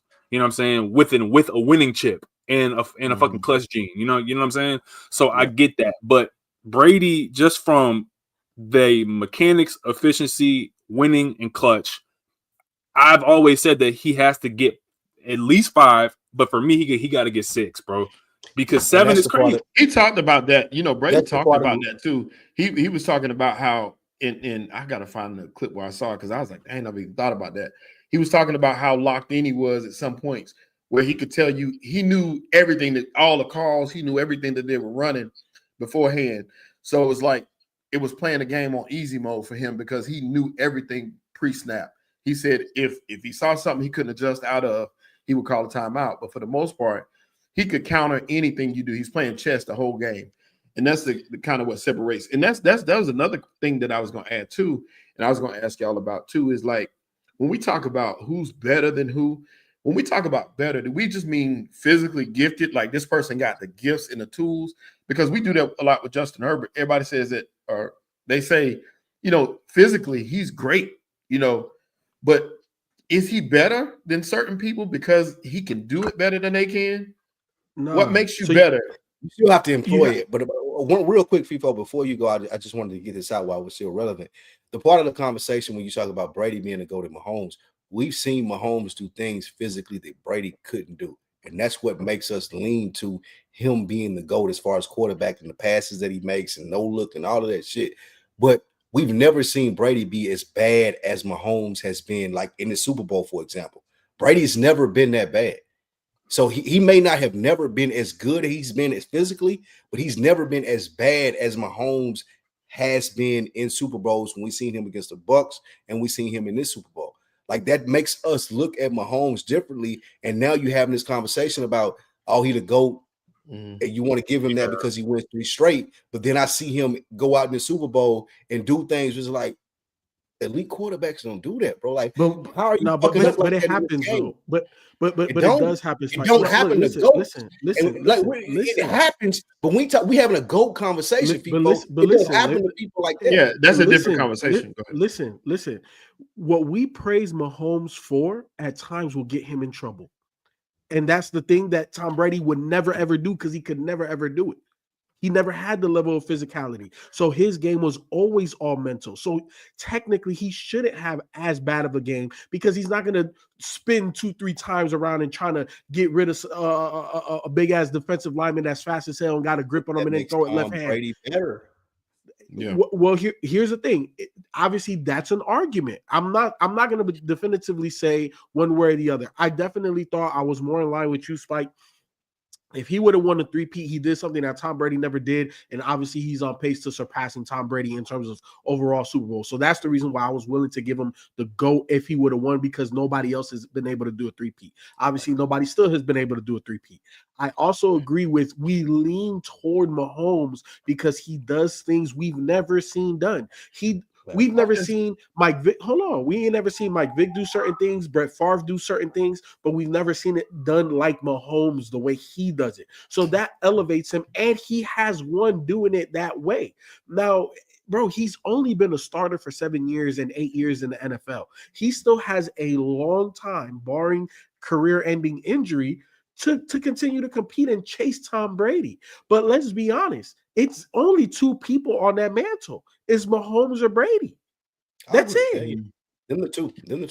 Yeah. Montana would be third, but yeah, those are the 2. But when you know what's crazy though, when because I thought about this too, when you think about the most talented quarterbacks of all time, would you put Aaron Rodgers at number 1 still? Yeah. Well, I don't know about. I'm just talking strictly. Talent. And then I wouldn't. I would put Lamar and Burrow and. I was gonna say I put Lamar and Mahomes before Aaron Rodgers. Above Aaron Rodgers. Joe Burrow to me is such a talented passer that I don't even give a fuck that he can't run. You know what I'm saying? And that says a lot, bro. You know what I mean? The only reason I said Aaron Rodgers, shit that they were saying about Aaron Rodgers was some white people shit. The only reason I said Aaron Rodgers. It's black kids, we rocking with Spike. The only reason I said Aaron Rodgers though was his footwork in the pocket was so impeccable. That dude, the way he would slide the pocket, he's a monster. That's what I loved about. I hated him, but I was like, man, the way he moved in that pocket was just crazy. He was just a victim of McCarthyism. So. Yeah, and then when you talk about you talk about arm talent, you got to look at Matthew Stafford. Throwing no-look passes and the crazy stuff he could do. I'm just talking about these quarterbacks. Not talented quarterback though. Yeah, like all right, let's not fall into a conversation about all these different quarterbacks. Luke that don't mean shit though. anymore. Yeah. Let's talk about the 2025 NFL Honors Award show that took place last Thursday evening. And while most of the awards went to deserving recipients, one in particular is still sparking debate. This year's Most Valuable Player Award went to Buffalo Bills QB Josh Allen over Baltimore Ravens QB Lamar Jackson. Was this the wrong choice? And were there any other awards that you guys saw that went to the wrong person? Nick's vote swung the vote, just so y'all know. Black History Month. I'm just trying to tell you, I got a, you know what I'm saying? I got a secret ballot. I'm a secret voter that y'all don't know about. My credibility comes now. Real talk.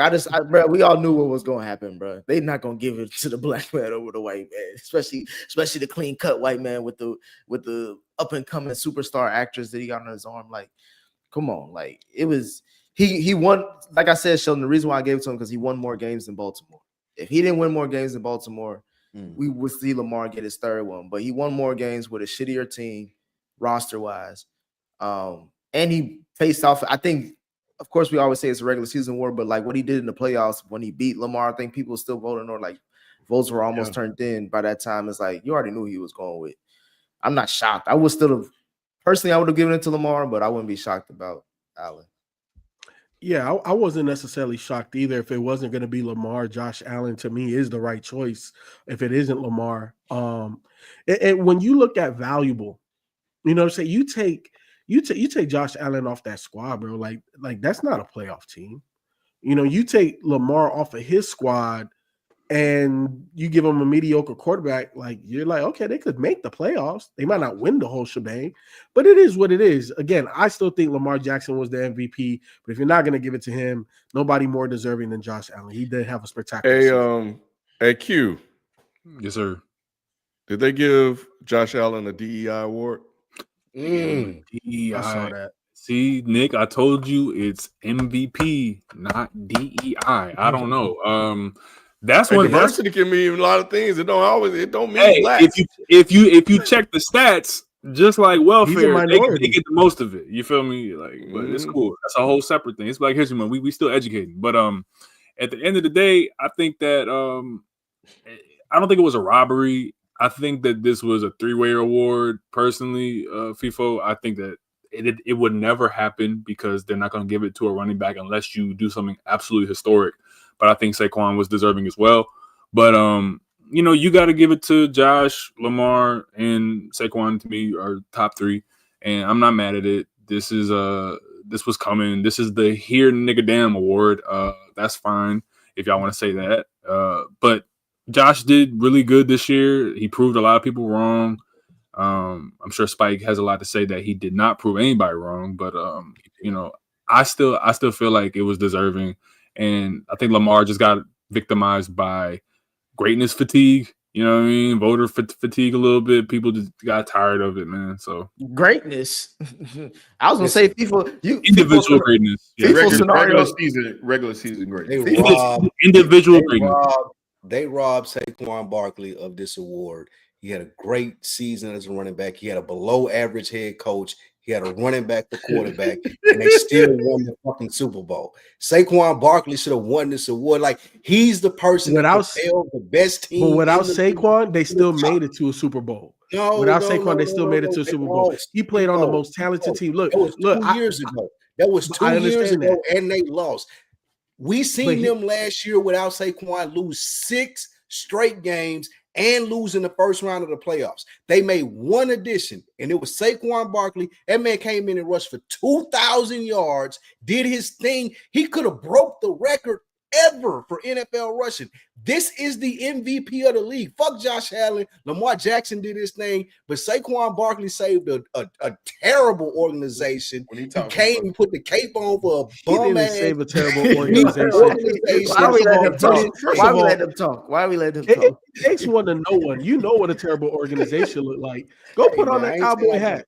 Go put on that cowboy hat. You ain't seen that cowboy hat in a long time. Saquon Barkley should be a god in Philadelphia for saving that shitty ass organization. But he didn't save nothing. He took him over the top, man. It was a great team without him.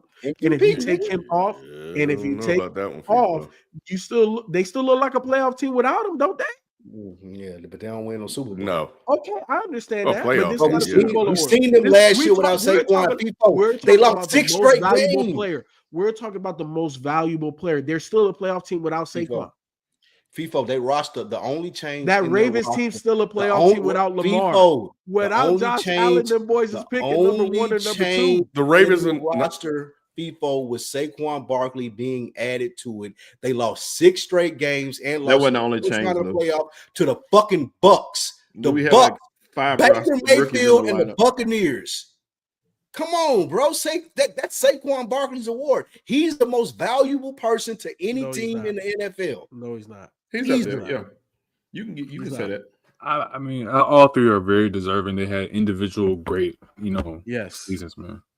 That was Lamar's season. No, I hate that he didn't get any awards. So that was my He didn't deserve none. What you mean? Man, he had one of the greatest seasons of all time. Man, awards are such a catch-22 because I think as people get older and as we mature as analysts on this program, you realize just how dependent and interdependent players are with coaching, situation, just health, all this stuff, man. It's such a like a gumbo of factors. But the thing that I think makes individual greatness the observable, like things that you bring to a team, like it's your attributes. What do you bring to the team? And if we took that off the team, is your individual greatness felt? And is it, you know what I mean? So Lamar Jackson, of course, had an amazing season, but Josh Allen, take that guy off the Bills, man. They might be the Jaguars. Like they really don't have a lot. You know, All right. But I'm about to say, kid, come on, bro. We got Philly fans over here philosophizing this shit after a win and shit. Q-tonomous, what I'm is like, it? You Adonis, got nigga. on, look like you got on Philly green, Nick. Nah, I know. I got ashy green on. I'm only this for Saquon. It really is actually. All right. Actually. So to close out the NFL season, I'm gonna read the super chats and then we'll jump to a couple of questions about the NBA. Damn, Uh, football over. People Yeah. shed a tear. That hurt, don't it? Football Take the over, glasses y'all. off and shed a tear, man. Yeah. How do now y'all gotta I get y'all ass in the gym and do say something. goodbye? Thank you, Q. Get y'all ass in the gym on Sunday. Nick's so All right. Say chat. Who's the GOAT? Never seen a QB play that bad. Philly and Shelton deserves a victory lap. Enjoy the blowout and halftime show. Culture won. Why is Shelton getting more shout-outs than Q? Shelton is oh, Because boy. You gonna bring up Because Shelton this ain't year. as I'm This here for for this my brother. Q. That's Shelton what I ain't wanted as objective as Q is. Q is objective. Shelton is a Shelton got a bandwagon. business class ticket to a bandwagon to Philly. Oh my gosh, bro. That's Call what it I what you hate. want. That's what I hate Call it about what it you the want. most. Call it what you want. I'm happy Saquon won. Thank you, I'm Jorge. gonna go with Brady. For his question, I'm gonna go with Brady still as the GOAT. Yeah, it's still Nah, Brady. Patty Yeah. the GOAT, bro. I It's don't care definitely what Brady. nobody Nah, Yeah. Brady ain't Never- never got Brady- like Brady that. never beat hit me Patty. too. Brady beat Patty when he was All right, man. Y'all already had this conversation. 53 years old. My list is Patty Mahomes, the Eli Manning. Oh my God. Now I know we're spiraling. That's the And, GOAT. But for real question. Is the QB of today NFL a parody? Brady, Manning, Rodgers, Ben, Rivers, Breeze used to kill teams with audibles and reading the defense. Do these QBs have what it takes? That's a good college question. teams, yeah, that's an amazing question because I brought this up weeks ago, and Brady talked about this as well. did talk about that. The college programs are no longer programs across the board. Some make you pro ready, but it's the pre-snap and the mental part, the footwork part that is to me just not being taught at a young level. They see a guy that can, throw it really far and he can run away from the defense, and they let those guys, skirt by on film study. They let them skirt by with understanding how to really play the position, which is why you're not seeing guys up at the line. Everything is shotgun now. There's very rarely I formation. There's very rarely anything under the center besides a couple guys who do it routinely. And if you actually look up the percentage of QBs that play majority out of the I formation or under center, it's way, way, way different than what it was 2000 to 2016. That 16 years was a prime of quarterbacks that had a mental capacity and actually used it. I'm not saying that these guys aren't smart. I'm not saying that, but they are not being taught how to be as smart as those QBs back in the day. They have the capability. It's just an institutional failure, in my personal opinion. Yeah, it's To not what's piggyback off being. what you said, real quick, FIFA, I'll go into as you go. To piggyback off what you said, Tom Brady talked about this, and I just heard Steve Young talk about this on Dan Patrick's show today. It's not the quarterbacks. For this question that Jorge is answering, like it's not the quarterbacks doing it. It's the coaches and it's the system, and now they feel like they got to dumb everything down to cater to these quarterbacks. It's not them not being able to do it. It's the system being dumbed down to do it. Yeah, 100%. Because, talking about footwork and accuracy and a lot of those things, it's not being taught in the institutions because a lot of these guys have personal guys now that they go to in the off season that they work with. But then during the season, they don't have anybody at these programs to continue on what you are learning. You know what I'm saying? It's kind of like off season or nothing. So it is an issue across the board. And it is more on the coaching and the style of play versus can they do it? They can do it. They just don't trust them. But here's the thing too. I also think this is part of just the evolution of where football is going. How you line up what you're trying to do and accomplish is different than what they were trying to do and accomplish back in Manning and Brady's day. It's just different.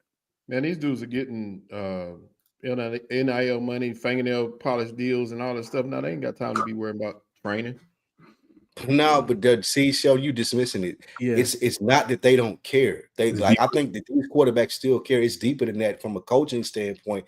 They're being lazier and not teaching as much. Tom Brady talked about this.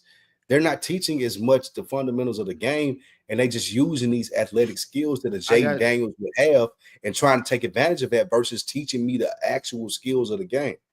My thing about that is I look at it on the other side. One, we're for two things. One, they're trying to shit on the black QB era, trying to say these niggas is dumb. They don't know what the hell they That's doing. what Q just But, said.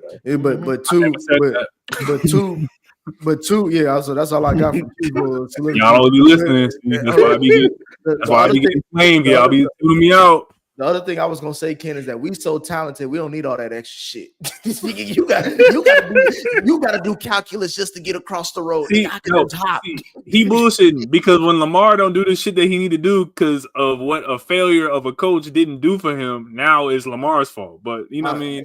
That's so all I asked Lamar to do, Sheldon, is can you not turn the ball over? You can't do it. You can't do what you ain't been taught.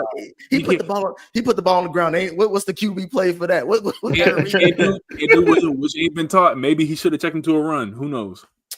Now Melanin, congratulations, Spike. Tell Mike you got his black card back with that Kendra take. I don't know what that means. I don't know what that means. All right. I don't know.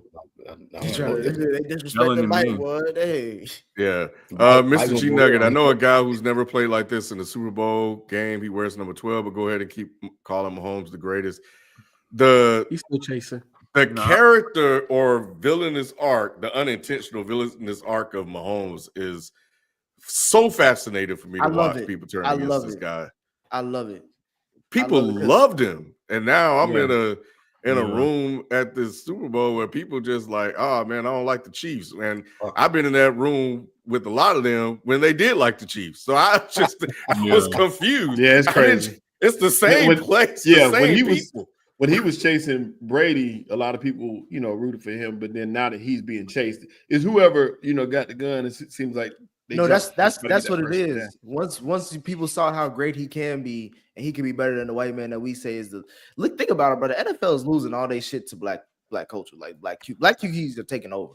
When you see Jalen Hurts, who we all don't think is a top 4, maybe top 5 QB, coming to the press conference with a chain on, they don't like where this shining is going. On lose team. They don't like where this is going. The only quarterbacks we talk about that's white is Josh Allen and Joe Burrow. That's probably it. They want to hype up Trevor Lawrence and Justin Herbert, but they can't.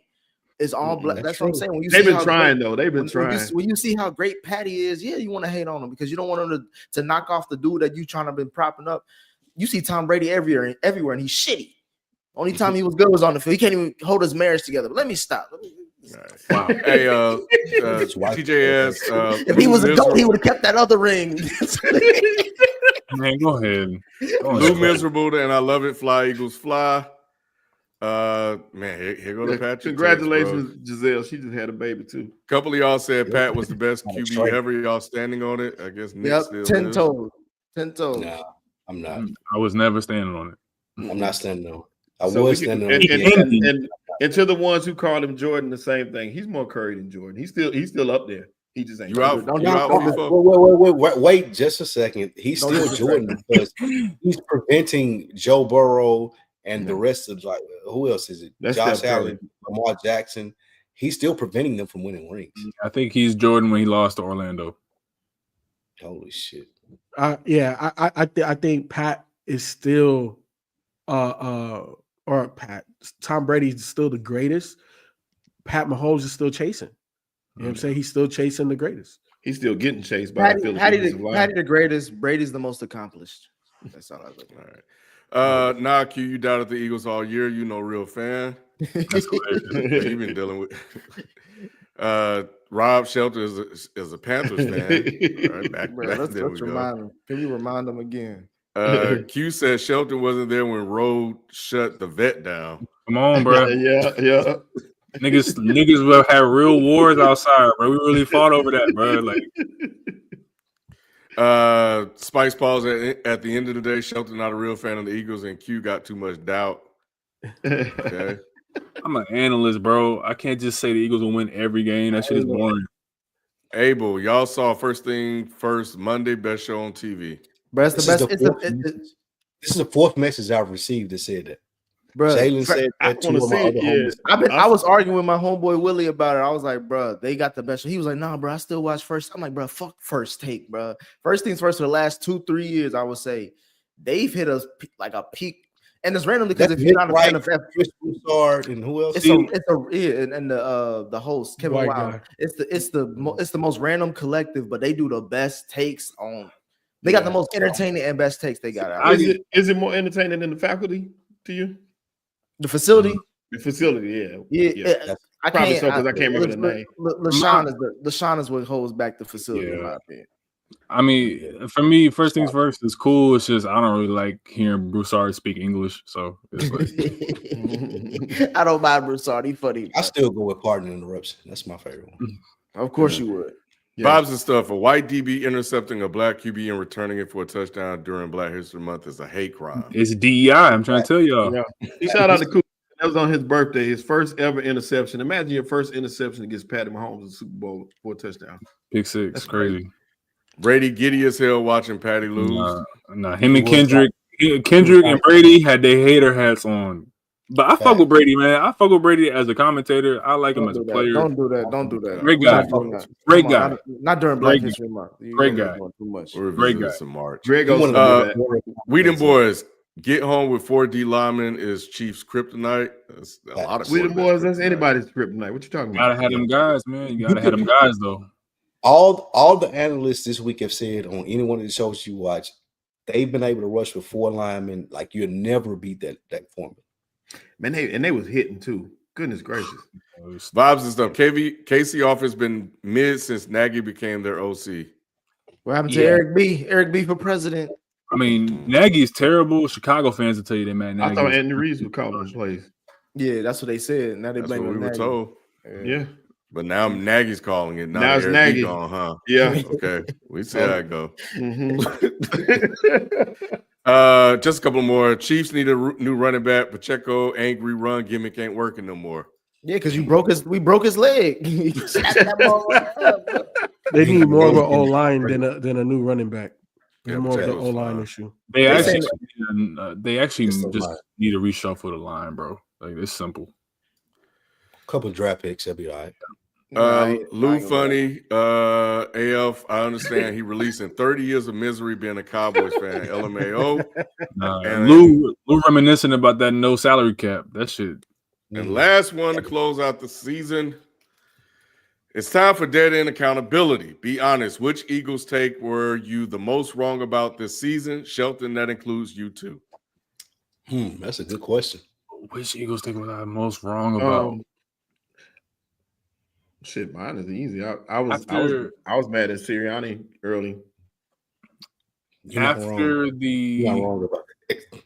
after the Tampa Bay game, I was questioning the D line. I'm like, bro, what's going on? Like, we drafting these guys, Nolan Smith and all these Georgia dogs that are supposed to just come in and start barking on niggas, and we were just getting no pressure. Brandon Graham was the only guy getting pressure up until week 4, really, and Zach Bond was playing good too. So I'll give him a shout out. But it's like they came on like actual dogs around probably, I say that Baltimore game. That's when the defense to me started really showing out. Like, okay, no, these guys are for real. I was most wrong about Jalen Carter. I didn't think he was that good, and I was so wrong that he was made wrong me about the beat whole this. thing. No, we ain't gonna do that. We ain't gonna do that. Nope. Because Sirianni still trash.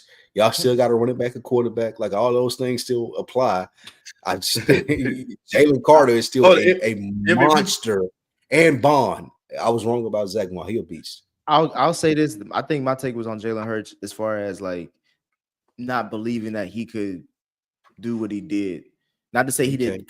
Not to say he did like he wasn't like the greatest Super Bowl performance I've ever seen, but every time that someone said something about him, he stepped up. So that's the only thing I'll give him credit for. And of course, having Saquon on your team helps. My worst take was not believing in Philly being able to do what they needed to do when they needed to do it. Like I've always said that they were talented, but I just never trusted them. And all playoffs long, them boys that stepped up to the plate and knocked it out the park. So that's my worst take. They actually showed up when they needed to. Not bet against them every step of the way too. I didn't believe. Still would. What about yours, Ken? Oh, I didn't have one. I was actually pretty spot on. I said Jalen Hurts, if they try to stop Barkley, Jalen Hurts could step up and make the throws and plays he needed to make. Early on in the season, I dropped it in the chat like there. I said there's no reason this team should not go to the Super Bowl. And they went to the Super Bowl. And I think I may have even said they should win it. So hey Sheldon, what was his Super Bowl pick? Hey, that was early. Hey man, we talking about the Eagles. Here y'all go. Is that the same bird? Is that or those two different birds? That's a different bird. Yeah, two different birds. But yeah, I don't think I had a lot of Eagles takes this year, anti-Eagles takes this year. Hey, do you know how bad that I can think of? Chat, please remind me of something We need that up to spike. More than happy to accept. How bad the Dolphins look right now for saying that Fangio was too hard of a coach on them. That's wild. The question I have is Fangio now a good coach all of a sudden? No. Or did he just have the horse? I think he was always a good coach. No. Coordinator's it. Some people are good head coaches, which are CEOs, and they can run the whole business and they can make sure everything is going right. And some people just are good at doing what they do. Yeah, that's what I'm saying. I'm saying coordinator. I'm saying coordinator. Fangio's a good DC. He just needs to go. Yeah. Sirianni trash too, though. He's a good coordinator. I'm just talking about coordinator. Like when he was at Miami, they ran him out of Miami. I think that this next season is actually super important for the Eagles because I think there's a camp of people like Spike, and let me try to put some language to it. There's a camp of people like Spike who will say that the talent is so overwhelming that it should be this. Like, this is what it should be. It's like, this is what it should look like because it's so overwhelming. But the difference is that when everyone knows you're this talented and you finally do it, next year is when we really get to see, for some people, and I think it's still warranted, to see if Sirianni can back it up, to see if Hurts can back it up, to see if, our defense is actually like that. Because there is, flash in the pans where you have a one good year. The Seahawks won one Super Bowl. You know what I'm saying? So let's not act like they didn't destroy the Broncos and we all thought they were going to go back the next year, and they didn't. So from an objective, standpoint, I understand people who got to see us do it again. Well, I think to add to that, it's also like roster turnover, right? I think that's when you really start to see what these guys are made of when you don't have that and you got to coach up certain guys. And I think that was one of the things that I heard, that when you talked about the offensive line coach, that guy, like I heard people talking about him and how he's able to coach these guys up, and I don't know if that probably was a Darius Slay interview I listened to as well, but they were talking about that and how he was able to come in and do that. So when you turn the roster over and you got to coach around that, then what? And that's what we got to see. Yeah, those backups though, even offensive line, the backup stepped in. He stoutling that dude because he had everybody believing. So Tyler Steen. Tyler Steen played a lot down. A lot of times people were out, you didn't even know they were out. Yeah, and it's kind of hard for me to give Mahomes a lot of bail on the offensive line because Landon Dickerson was playing on one knee that game, and what's his name? Cam Jurgens' back was out. Cam Jurgens' back was done. So we don't give no excuses for bad O-lines, bro. I just didn't realize the Chiefs O-line was that bad. Yeah, I don't think they were. Only because of the injury, though. They had to make. No, I don't think so. Not, bro. I just think that they ran into the wrong one. Exactly, bro. The team was just too stacked on the D line, bro. You know what's crazy is if the Chiefs play any other team, I think they win handily. It's just I don't. I do. I think that they would have been able to situational football their way through anyone else. besides this Mike Tyson glove of a fucking team, bro. And I think if Jaden Daniels would have won that game, we would have seen Jags a would've had him. 45. It would have been a 45-50 burger on that moment. Nah, No. because they wouldn't have been able to stop that Kansas City offense with a front four. Like, think about it, bro. Like, they didn't really blitz like that. They didn't blitz at all. Blitz the 40 whole game. No, 42. Bro. No They only blitz plays took the 4. whole game. Yeah, 42 like the passes. Commanders don't have the secondary, and they don't have the pass rush to do what we did. You notice Q, that they didn't mention Quinyon one time in that game. They didn't even look that way.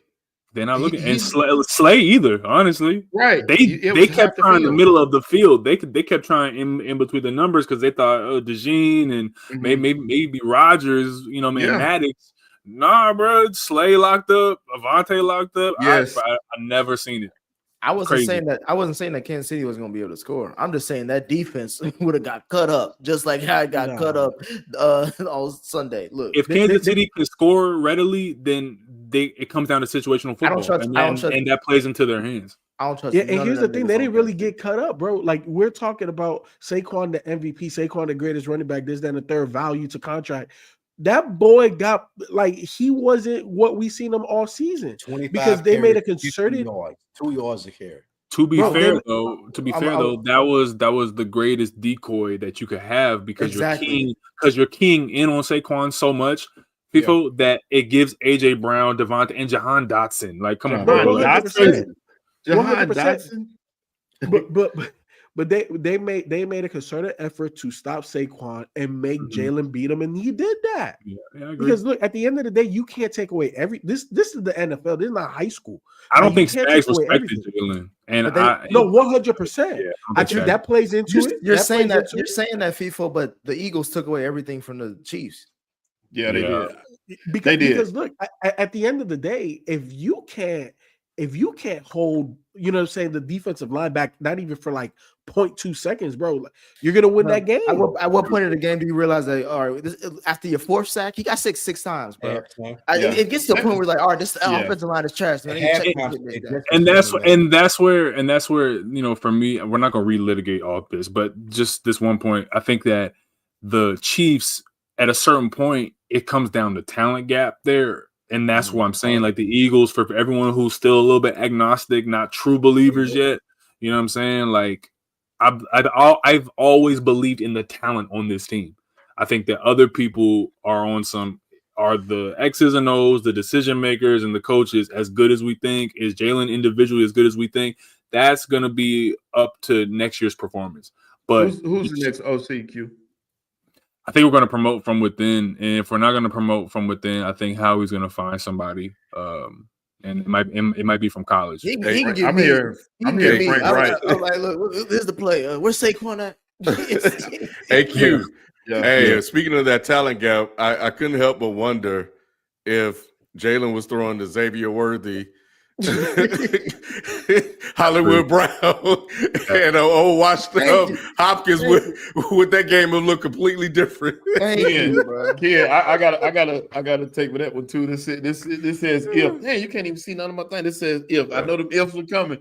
Hey, but he first pass with the Jahan Dotson. So all I've ever talking about the talent. I'm talking about the talent.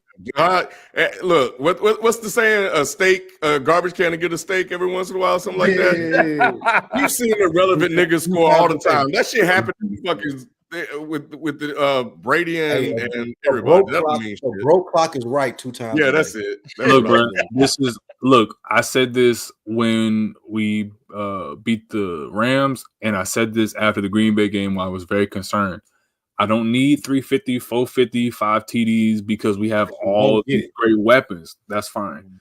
But I need to see, at least in that range, that 180 and then that 80 yards rushing, or that 220 and that 50 yards rushing. That's always the range that I want to see from Jalen Hurts, because you can sleepwalk your way into that. And the only caveat for where he shouldn't be doing that is if Saquon and the line are just going berserk.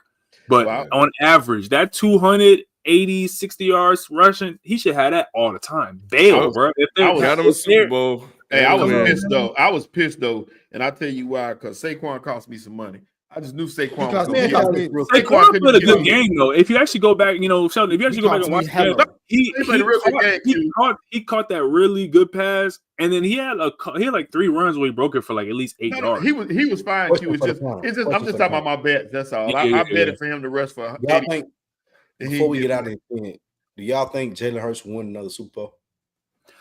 Well, this is Very the possible. this is the window right here, and this is what I'm saying. He got to go next It's year. the window. It's gotta to go me, it's the next 3 years. Yes, like Yeah. a definite This answer. roster Yes, has Jalen is 27. Jalen's 27. Pico, Jahan is yes or 7. no? Yes or no? 26 He years could old. win one more. He could, yes or no? One more. If One more. everything He gets one more. breaks, You. breaks the way it should, Will Jalen Hurts win another Super Bowl? Yes or no? yeah, I think he will. I think the Eagles will win another Super Bowl with Jalen Hurts at quarterback. Yes. I don't even want to stop at you, Sheldon, because I know what you're gonna say. But And all the reason I'm saying is because and this is all right, Nick, what you got to say? this the roster. You just got to keep everybody healthy. Do I think it can happen? Yes, but I'm betting on Jaden Daniels. But I mean, will who in say- the NFC besides the Commanders? Yeah, do you think he can win another You Super can't Bowl? even say that because we don't even know who their roster going to be. We don't know. I've what actually that been team thinking gonna be. about this, Spike, and I think, yeah, I think so. AJ Brown is 26, 27. Yeah. Devontae If they bring, because I heard they was under contract. yeah, All of them yeah, are. but they say they Everybody might get rid of him because Jalen Carter 25, Quinyon Mitchell 25, I like think they under contract. I think they could. It's just that there's this kid in DC. Man, they gotta get some more kids because They don't even have no talent. They don't have a roster. team. Nick. But Trust look, me. Green, as a KC fan, at least Q can stop with the ref talk. Thank you, because bro, early that first call was egregious. No, The first call Nick, was it egregious. was crazy. Nick, it First was call's going crazy. crazy where I was at. First All that call. shit shut up when and late as the game went on. But they were like, put "Oh, they Bell- started early. They Hey, started early." I'm hey, like, "Bro, this He that- was probably ready to call the JFK conspiracy dogs. I was like, oh But God, here that it pass goes. let me know that they were going to play a little loose for this game. So that And they gave us a makeup call, which was also bullshit. right to after be- that, yeah, That's what I was saying. bullshit. That's what I'm saying, bro. I've been saying this all year, Ken. I was like, the refs are just trash. They are. People acting like the refs are good. They When are. have we ever been good? They seem to be very trash for KC, but this one. Yeah, I saw something that they are. I saw somebody say like it's bad that we rely on 80-year-old old men to Like, come on, bro. To see these fast twitch movements. It's like, bro, they don't know what's going on, bro. Come on, they can't see that. Sorry. There's no way. I'm sorry, Ken. You can go ahead. it was a hell of a psyop by everybody to make people think that there was some conspiracy going on. This shit was crazy and everybody bought into it. Anyway, let's close out with this NBA talk. Rounding out one of the most talked about trades of this NBA season, the Golden State Warriors have acquired Yes, sir. Jimmy Butler and 2 second-round picks from the Miami Heat in exchange for Andrew Wiggins, Kyle Anderson, and a protected 2025 first-round pick. My Thoughts guy. on the trade? My guy, Jimmy. Yes. Yeah, man. As soon as you get Jimmy, Steph start going off again. I mean, that's just kind of what happens. You got to get him a guy that can actually put the ball on the floor, a guy who's a threat off the dribble, somebody that is at least serviceable from 3. You know what I'm saying? And then sometimes can get on a heater from 3 in the playoffs. Big game guy, really competitive. I think he fits with Draymond from a defensive standpoint. This is not everything that you want if you're a Golden State fan, but this is the last option that they had, and I think it's actually going to do a lot for them. Is it going to lead to a championship? Probably not, unless we see something miraculous. But I think that it's a great move for them, dependent on what was around for them to even trade for. KD didn't want to go back. I think that you couldn't get anyone else to come, so this is what they had to deal with, and I think they're going to end up being happy with it. Personally, I think so too. I think that this is an IQ move. You got a high IQ in the room. You got a person that get to the free throw line, and you got a person. I saw Steph saying he was getting doubled a lot. You can't really double him now because you got Jimmy who can get buckets as well. So that adds to this team. Other than Luka, I think that this was probably the best move you could have made. You know, if you speak about this team long term, this adds to this team an element that they needed. Plus, it's another tough person besides. So when Draymond get kicked out, you still got toughness on the floor. So I like what he brings better than what you had to give up with Wiggins. I really like this move for Golden State. This was So, a yeah, nothing burger. I'll let you talk. I'm gonna let you talk. This is a Oh, nothing my burger. This ain't gonna goodness. mean shit. We need to have a conversation. This is what I've been wanting to say all day, Sheldon. Steve Kerr is the Nick Sirianni of the NBA. He just got better marketing. I'm gonna let you talk FIFA, but I'm ready to have that conversation about Golden State. No, and no, Steve no. Kerr. I'm with you on the Steve Kerr take now. But in terms of this being a nothing burger, that's the furthest thing from the truth. This is actually going to help them out during their playoff push. Everything that everybody said, I ditto that. I think the biggest thing is this: it's how Jimmy scores. Jimmy, before getting to Golden State, was top 10 and scoring off of cuts. You know what I'm saying? So what do we know that Golden State likes to do? They move the ball and they like to backdoor pause and get easy buckets. Jimmy Buckets also, he's not what Clay is from three, but what he's going to be able to give you is a guy that can get his own bucket off the bounce.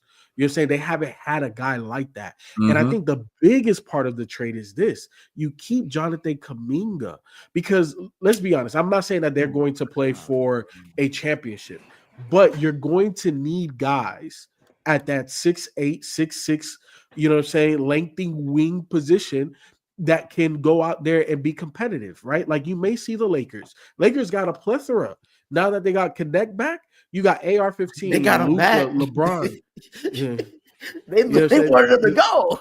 I know they said it was rescinded, but it is what it is. But like there's a whole host of teams that have, you know what I'm saying, that type of size. And now the Warriors, even though they're still devoid at center, I like what they have on the perimeter. That's no longer going to be an issue for them. Bro, how long y'all gonna stay on this Kuminga shit? Thank you. Like, bro, let's I mean, he's a good. He's a good. He's bench solid. guy. He's a I cool. didn't say he's an all-star. He's a like good that. bench guy. He ain't shit. He ain't shit. Y'all be shitting on niggas, bro. He's a good. He's a role player. What's Kuminga's best game? I think he had like 30. I think he's had 30 like 3 times this year. FIFA, what's his jersey number? What's his jersey number, FIFA? He's a solid role player, bro. Golly, man. He's not there to sell jerseys, dog. I can't even remember, Nick. I'm trying to think. You know his jersey number? I don't know a lot of guys' jersey numbers, okay. Unless they stars, I don't really know them like that. But I know their names because I'm not looking at the back of the jersey. I'm looking at what the guys are doing. Okay. He ain't doing shit because you remember that. He's had 30 like 3 times this year. Like, bro, they've been trying to sell Kuminga. He's not an all-star. He's not an all-star. But he's solid. Hey, Kuminga the Dogecoin of the NBA. For those cryptocurrency fans out there. Well, if you believe in your theory about Steve Kerr being garbage, then it's probably him. It ain't no theory, it's a fact. All right, so cool. Let's accept that. He's probably being held back then, right? By Steve Kerr. That's what it is. Yeah, I guess could be right. Yeah, that's like saying I can turn this D suit into a C plus. So,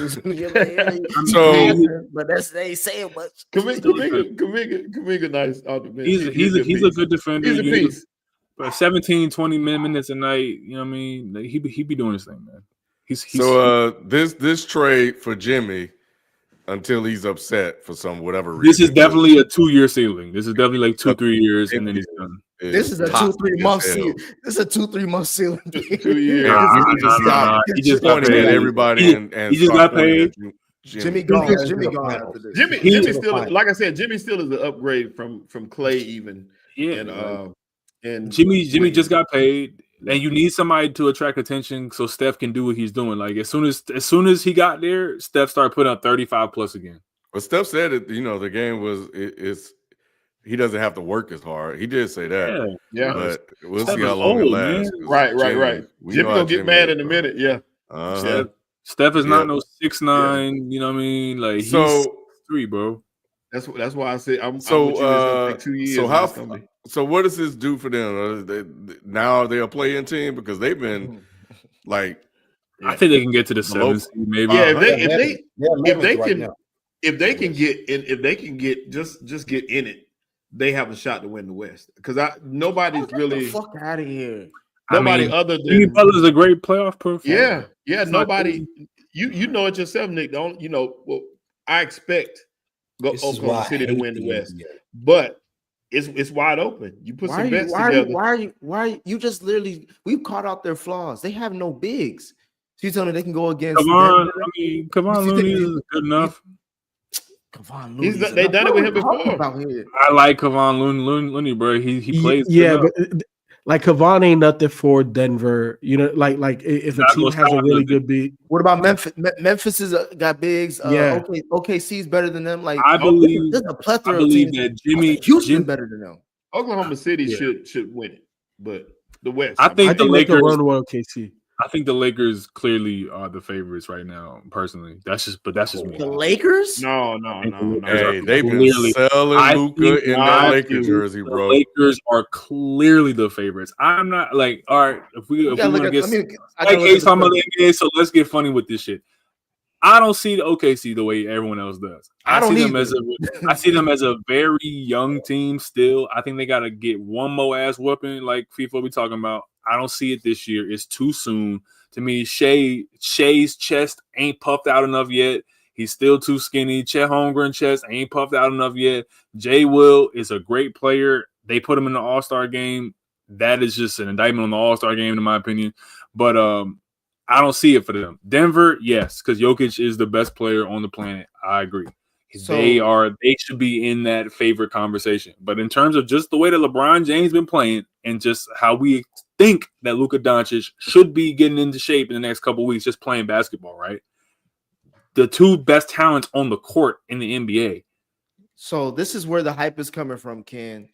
Over they on a 5-game win streak at least. I don't know, I ain't going back that far, but just for this month of February, they beat the Knicks, the Clippers, the Warriors, the Pacers, and the Jazz. They're about to face the Jazz, the Hornets, and the Trailblazers up their next 3 games before they face the Nuggets. So yes, this is why they have everybody gassed up, because outside of the Knicks, they beating bums. No, the Knicks. Denver's not a bum. The Clippers are solid. The Clippers are solid. Clippers are not solid, bro. What are we talking about? Yes, they are. The Clippers are solid. Yeah, they just added Ben Simmons, so that kills all their solidity. I mean, shit, that might actually be what they need. But, yeah, that's a whole nother conversation.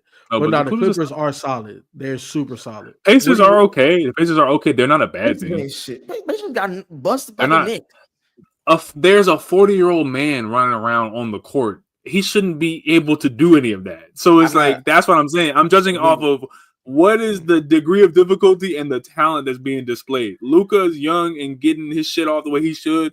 LeBron is 40 doing what he's doing. And then I ain't even asking all that. All I ask is what's the degree of difficulty to beat the Pacers, to beat the Jazz?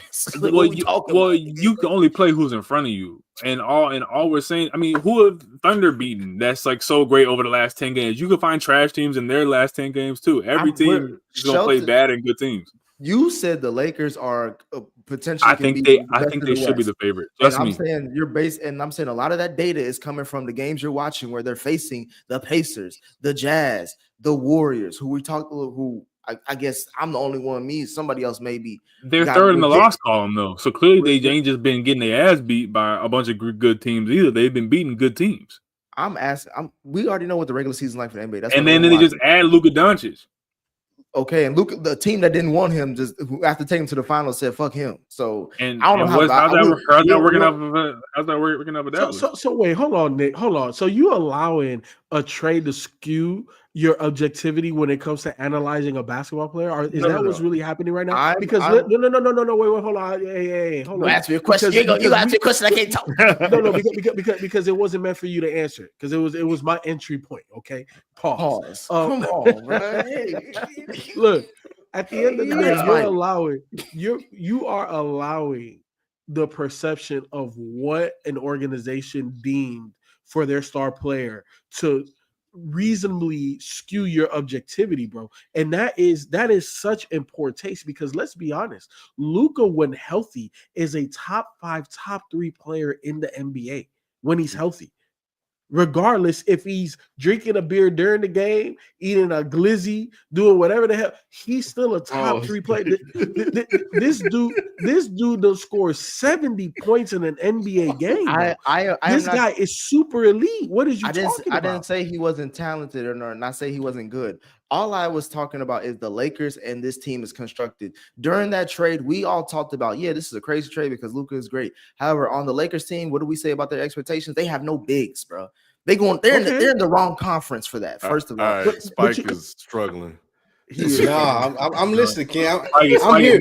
I'm making faces, but I'm still here. Like I can't believe what I'm hearing on either form. Bro, the fact that we think that the Lakers are a good team to win the West or potentially win the West is insane. The Lakers have what the NBA wants right now is a positionless basketball team. No, they're a superstar white boy. That's what they got.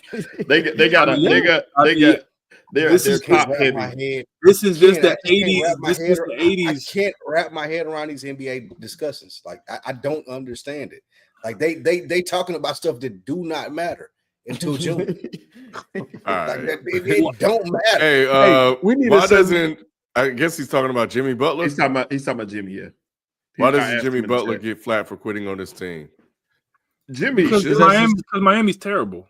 Yeah, but Jimmy, he probably should though, man, because Jimmy's quit on 2 teams. To be honest, yeah, I think Jimmy got kicked out. He got kicked out. He quit first. I think Jimmy gets a bad rap, but that's just you can't quit on every spot he's been to though. You can't. Yeah, I think Jimmy gets a bad rap. Jimmy wear out his welcome is what Jimmy do. Yeah. Jimmy, y'all giving this guy excuses. Jimmy's a lot, man. Like he's a lot. Don't say y'all can be like, he don't know when to be like, okay, I'm doing too much. He don't know when not to be Leroy. To quote it. Nah, Jimmy just an asshole, bro. Like it is what it is, you know. Okay, I respect it. Last question. We're gonna get out of here, man. Oh my God, because I don't know why Jimmy get so much of a pass. But All-Star, anybody care about All-Star weekend? Hell no. That's crazy. That's crazy. We smoking All-Star pack. Put that shit big gas. Light it up. Crazy. You remember when this used to be the most important part? This was one of the best weekends in sports history. Period. Like, it's everything. It's over. I would go to San Francisco to look at the bridge. Bro, this shit could line up to Super Bowl, whatever thing that you like. The dunk contest, the 3-point contest, and the All-Star game used to be arguably the best shit in sports. Yes, and now you don't even know what's going on. It used to be that if your girl went to All-Star weekend and she cheated on you, at least you respect it because it's like, all right, we got some real ones over there. You know what I mean? You cheat on me with Jay Will, like you cheating on me with who? Who are these niggas? Like, come on, bro, that's AI. Like, I get it, that's AI. All right, if she cheat on you with Richard Jefferson, bro, she for the street. At least a real role player. At least you know his name. I can't even respect her no more. If hey, Nick, if your girl can tell you Kuminga's number, you know she cheat. How would y'all fix the All-Star game? If your girl can tell you that shit. If your girl can tell you Kuminga's number, you know she cheating on you. I've said it to answer Green's question. I know it's the last one. The only way to fix the All-Star game, from my opinion, is that you have to put incentives for money. You got to put incentives for seeding. That's the only way to fix it. And they're not going to do it, which I understand. Yeah. But you have to put the incentives for the seeding, where I think just bullshitting here, spitballing, just don't hold me to it. But like the top 2 scorers on each team, it should be adding 5+ wins to your team that you represent for.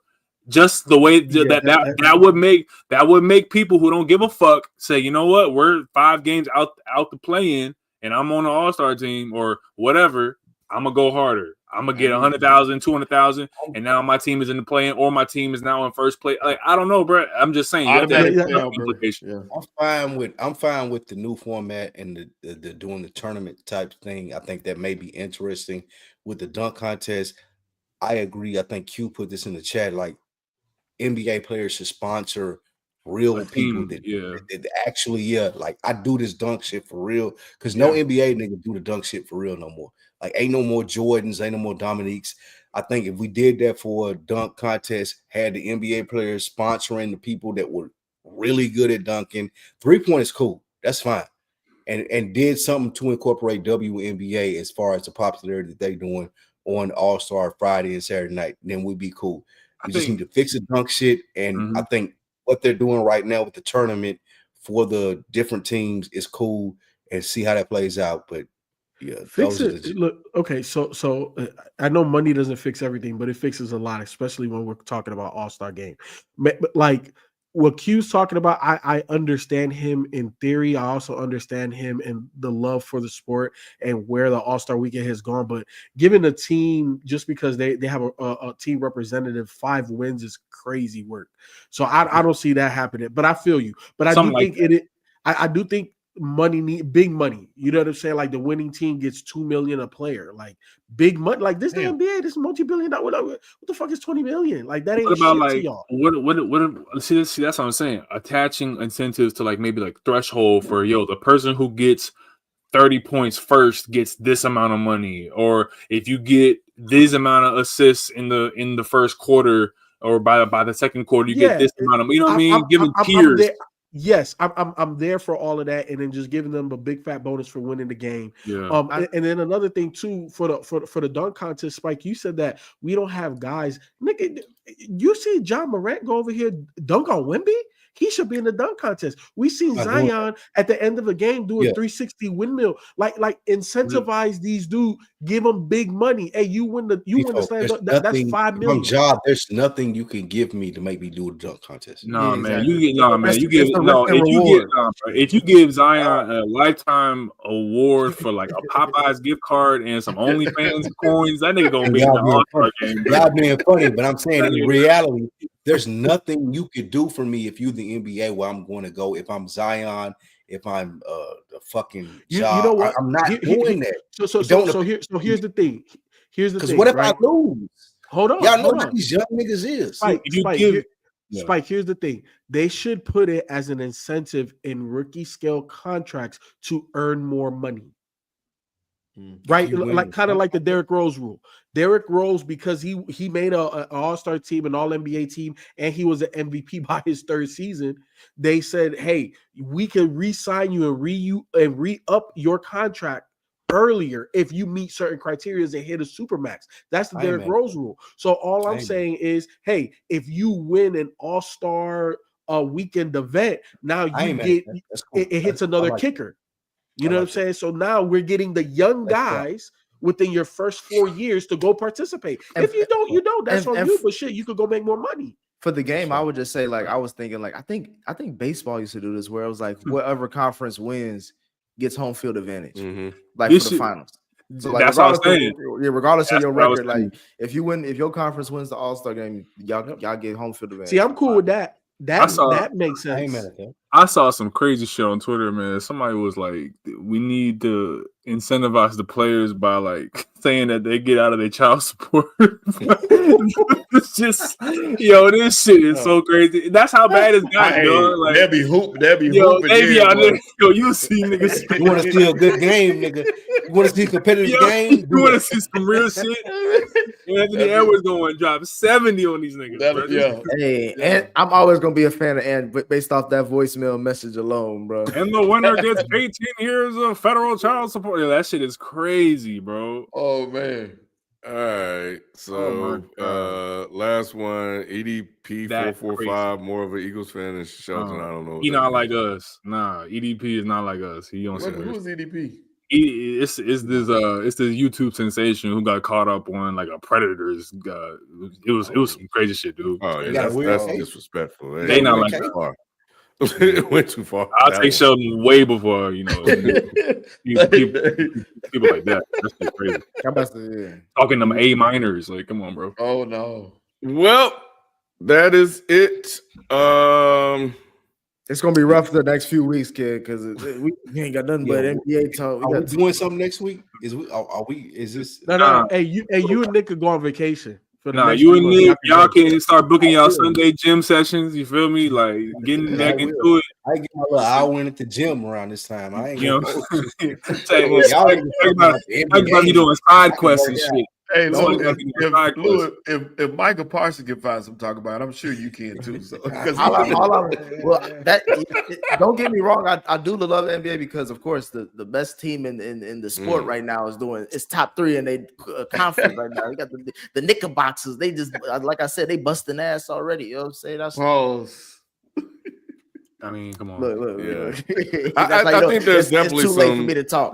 We'll be back when There's some Michael Parsons- storylines to cover. Luka being in LA is interesting. It's the inverse 80s. You know, Boston is all niggas, and then LA is like, it's like, come on, bro. This shit crazy. real. It's real. birds in LA, and you know what I'm saying? Magic is in, you know what I mean? It's crazy. So, but again, congratulations to the Eagles. Congratulations to hey man, it's Black History Month, man. We had a black QB. We would have had a black QB winning one way or the other, but we got an all the way black No, we wouldn't. QB winning. Hey, Mahomes still black, bro. But now he's 100% Negro. And he has a black ass team with him as well. So yeah. Shout out to Philly. And Philly is a black ass city too. You know, they got the sound of Philadelphia. We got the roots. So Jill Scott from there. So yeah, they did it. Great comeback story. And congratulations to them. Eddie Pendergrass, you know. Yeah. So we'll see what happens next year, but we got a ways to go before we get there. NFL, the draft coming up, free agency, all kind of stuff. So there'll still be stuff to talk about. Oh yeah. Yes, sir. So with that being said, man, we'll leave it there. We catch you guys next time. We out. Peace. Peace.